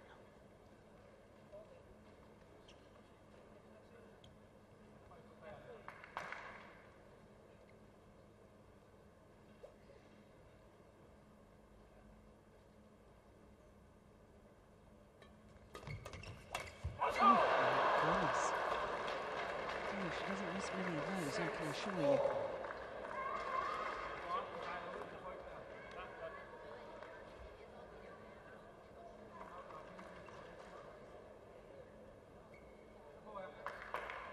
Brains back level.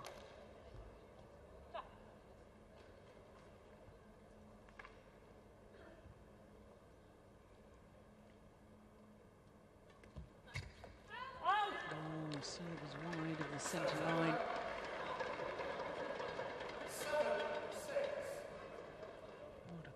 He's had left the national setup, wasn't part of the funding system in Denmark after he won 3 singles titles in This was Spain and also won the Bitburger, which is a big event, it's a Grand Prix event. But he was thrown off the programme. Then he got the opportunity to play some men's doubles. Promptly reached the final of the Denmark Open with Matthias Bo back in 2006. He was invited back to the programme. And he teamed up with this mixed doubles partnership after Britta Anderson ruptured a knee ligament at the Korean Open 2008. He's never looked back since, but I do remember Joachim Fischer saying ages ago when I was talking to him that his ambition was to win a world championship and an Olympic medal. Now he's actually achieved that, and now he's turned 34 yesterday. I wonder what the goals are now and whether he's still got the drive and ambition. Certainly he has in this match, there's no question of that, and certainly when you turn up at the big tournaments. But problem for badminton players, if you achieve what you set out to achieve, it's the daily process of going out training, going down to the practice hall, being motivated to do that. That's the real test.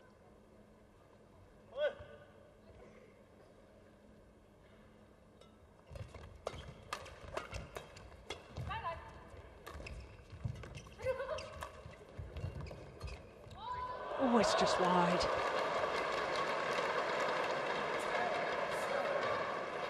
And that could be a costly error.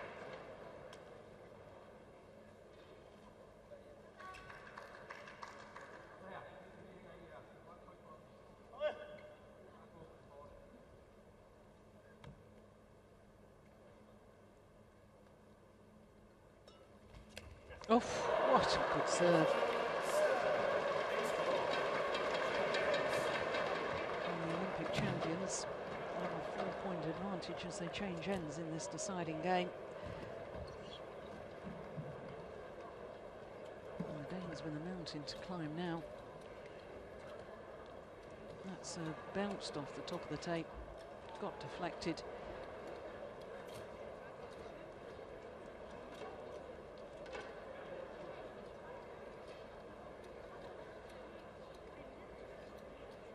Been talking tennis of not having a let on a neck walk serve.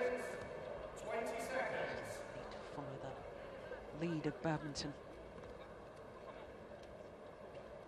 Don't understand why it should be.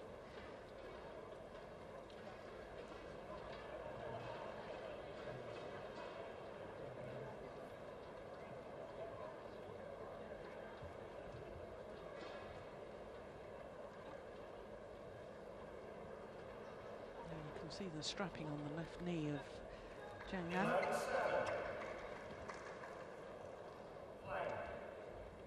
So many badminton players do have knee problems. Oh, might need a new racket there.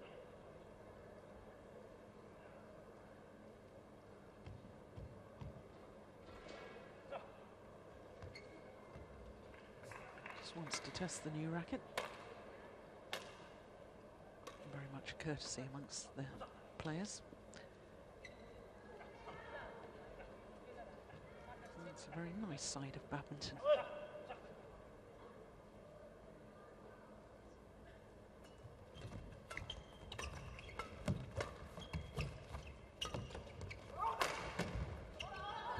it's gone wide.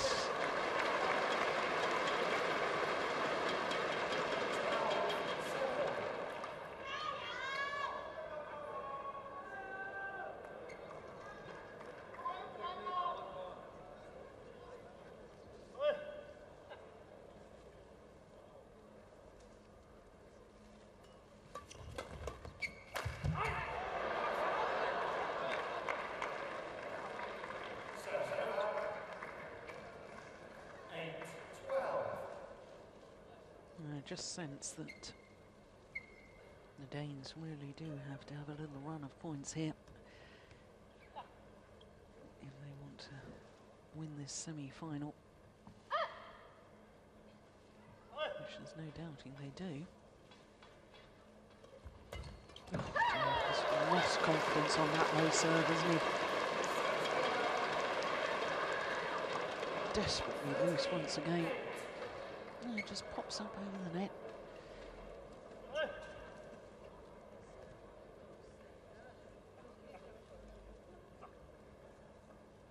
Does seem to happen with the older badminton players losing confidence on the low serve. It's a bit like the older golfers getting the yips on the putting.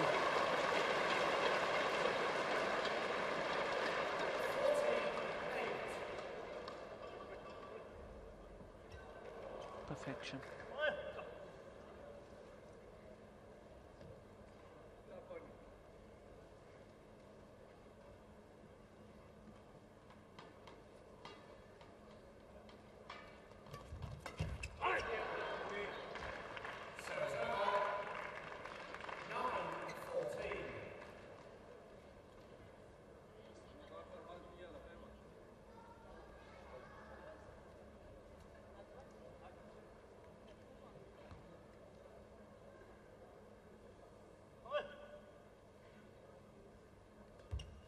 Oh, dear me. Oh, normally a very, very good server, Christinna Pedersen. He's catching whatever the problem is. Contagious.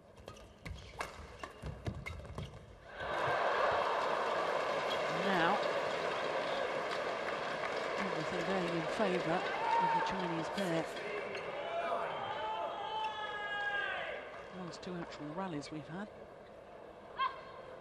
Been won by the Chinese combination with net cords. Two bad serves as well by the Danes, and one feels the momentum is very much with the Olympic champions.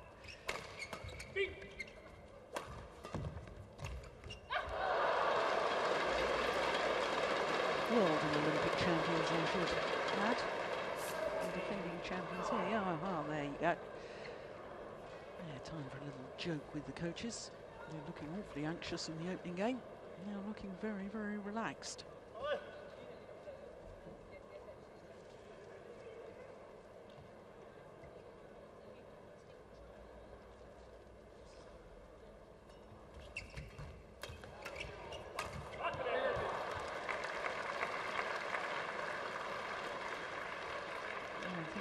Reached a stage of now or never as far as the Danes are concerned. What's Fischer Nielsen going to do with his serve? Will he risk a low serve, or will he throw in the flick? Yeah, as I suspected.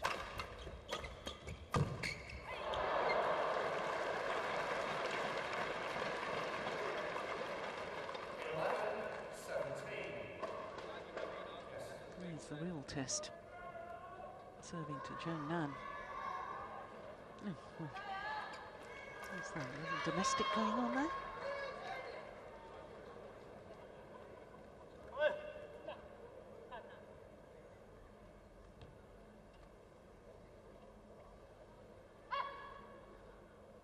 Yeah, he's thinking about it.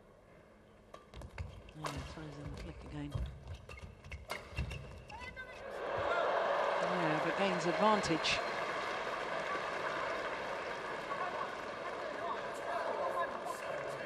All of a sudden, it's believable again.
Well, good courage on the serve.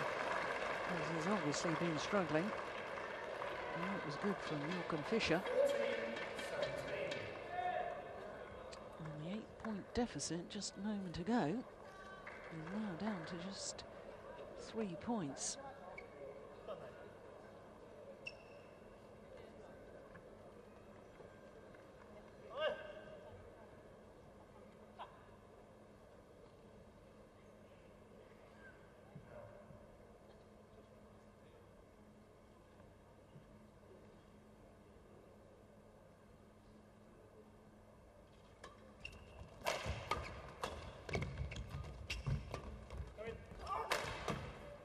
Oh. Well, I suggested it had to be now or never. And you want from mate, it's an emphatic, it's now.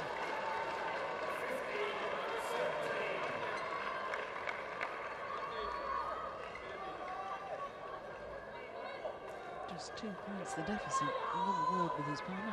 What was he saying?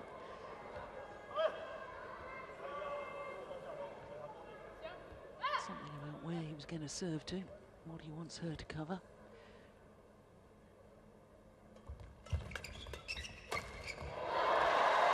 Oh, this is extraordinary. Yeah. How quickly things can change. So the Chinese were cruising at 17-9.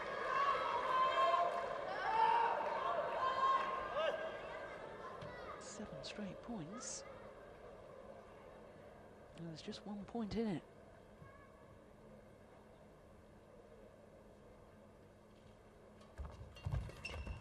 Oh, and the luck of the net courts. And they're back level. What an extraordinary comeback.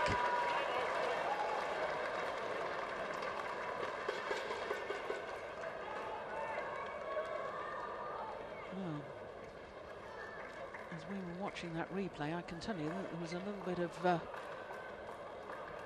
an incident with the Chinese just taking the shuttle and throwing it to the side, demanding a new one. Joachim Fischer said, no, give me that old shuttle back. And the umpire has agreed. Well, well, well. Oh, that was an excellent serve. Would you believe it? 9 straight points.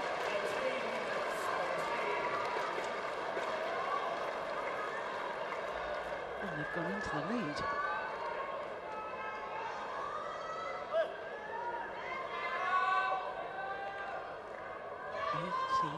(18-17).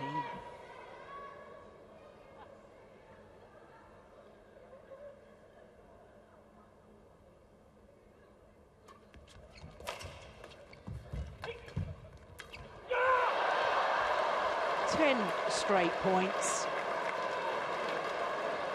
against the world and Olympic champions.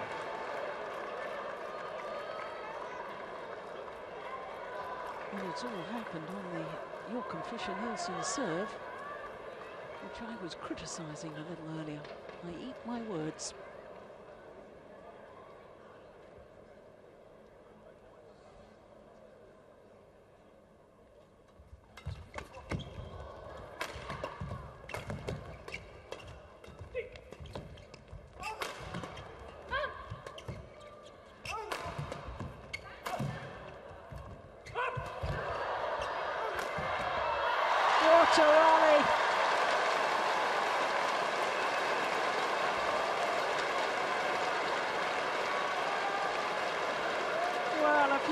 Ago, the Chinese coaches, like most of us, I think, suspected the whole match was all but done and dusted in favour of the Chinese pair. They were laughing and joking.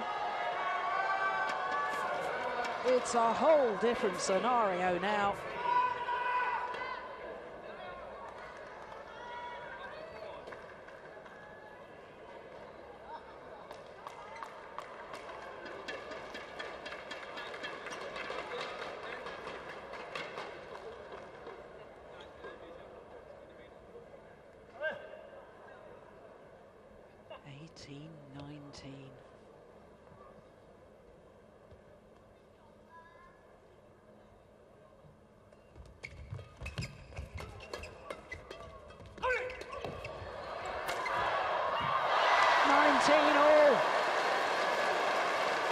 What drama!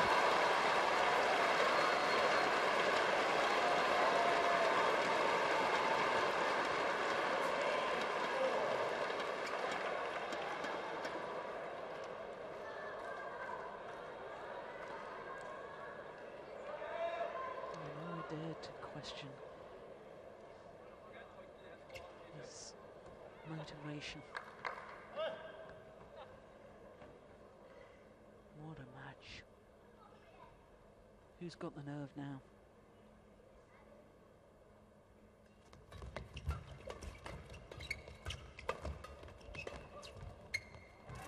Oh, it's gone long.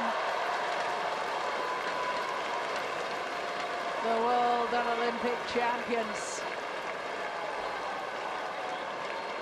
have a match point. Good judgment from Xiaoli.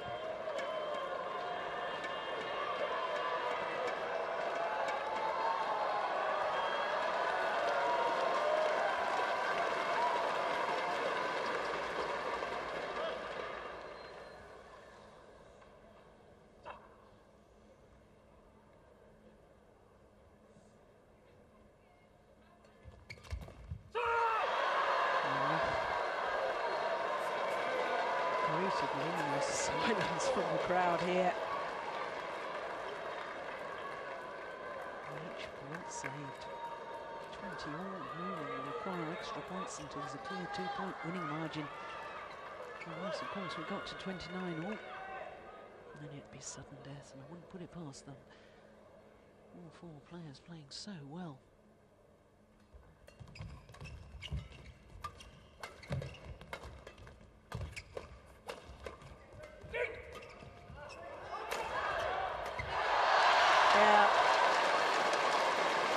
The attacking play is so crucial, and as soon as Xiaoli got forward to the nets, in a sense there was only one outcome. Second match point opportunity for the defending champions.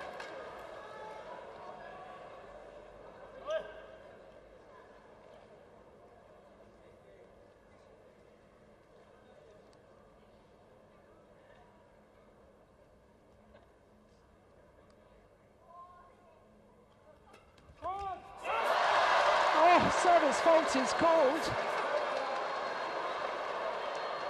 and I'm not surprised, in all honesty. That flick serve seemed to be coming down at Joachim Fischer. Well, good service judging. There you can see the service judge immediately giving that hand signal. Struck above the waist. 21 all.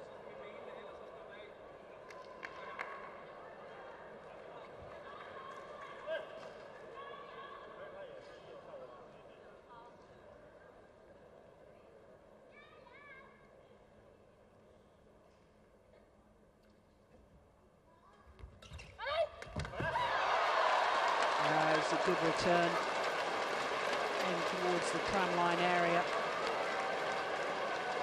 Well, will it be third time lucky in Chinese period?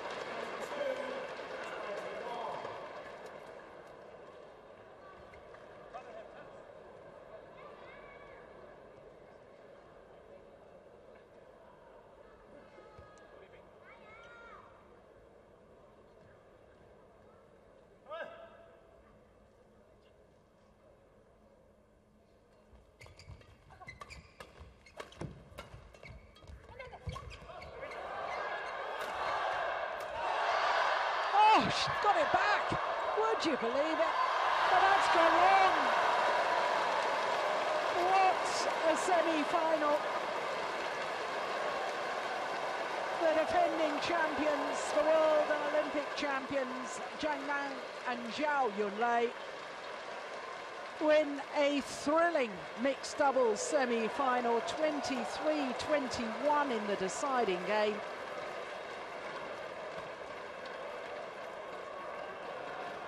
Well, heartbreak obviously for the Danes, but what a match they made of it. And it's always such a shame in sport, but that's the cruelty of sport too, isn't it? There has to be a winner and there has to be a loser. And the winners today were Xiao Yunlei and her partner Zhang Nan. 3 games, 13-21, 21-15, 23-21 in the deciding game in an hour and 6 minutes. This was how it finished.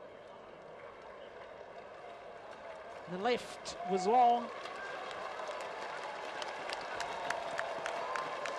Well, it really was mixed doubles. And it's very, very best, wasn't it?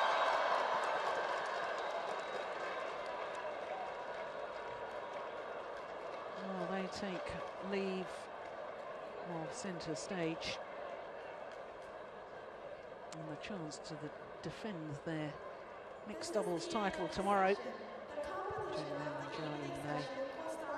Well, I said I thought it'd be a good match. It was a sensational match. Absolutely fantastic. Well, the fans begin to file out. We still have the highlights to come from that mixed doubles. And in fact, a roundup of all of today's semi-final action. Don't go away, stay with us.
Well, what a match to conclude proceedings here on semi-finals day, which all started with women's doubles and the 2-time defending champions, the world champions Wang, Xiaoli and Yang overcoming Matsuo and Naito, the number 4 seeds from Japan. Then we had men's doubles and Ku and Tan. My goodness, what a close opening game, 22-20, but much more comfortable in the second against Li and Tsai.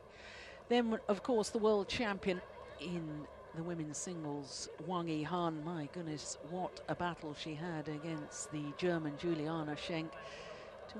21-15 in the deciding game. Of course, she's a former winner of this title back in 2009, Wang Yihan. Then, of course, the 2-time former champion, current world number 1, Lee Chong-wei in the men's singles. Again, a tight opening game, but 21-15 in the second against Kenichi, Tago. And as we've just seen in the mixed doubles, the defending champions, the world and Olympic champions, Zhang Nan and Xiao Yunlei, really overcame the Danes, held their nerve, having lost 10 straight points. Well, it really was remarkable. We've had a thrilling day here. And as I say, it did all start with that women's doubles. Women's doubles with Wang Xiaoli and Young.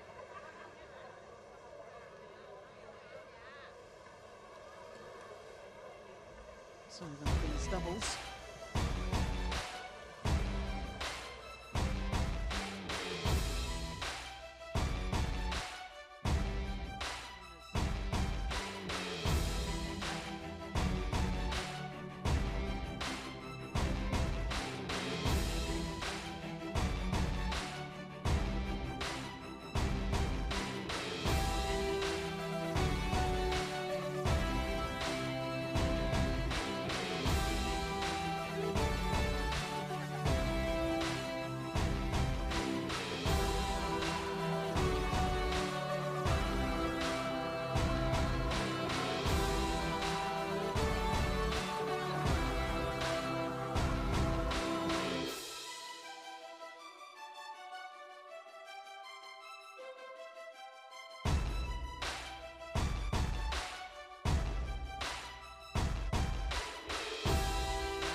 Well, the arena party get ready for finals, and so do we tomorrow, because of course all 5 finals will take place tomorrow afternoon, just a little bit later than we were today. That's 13:30 local time. That's 05:30 GMT from all of us here in Hong Kong.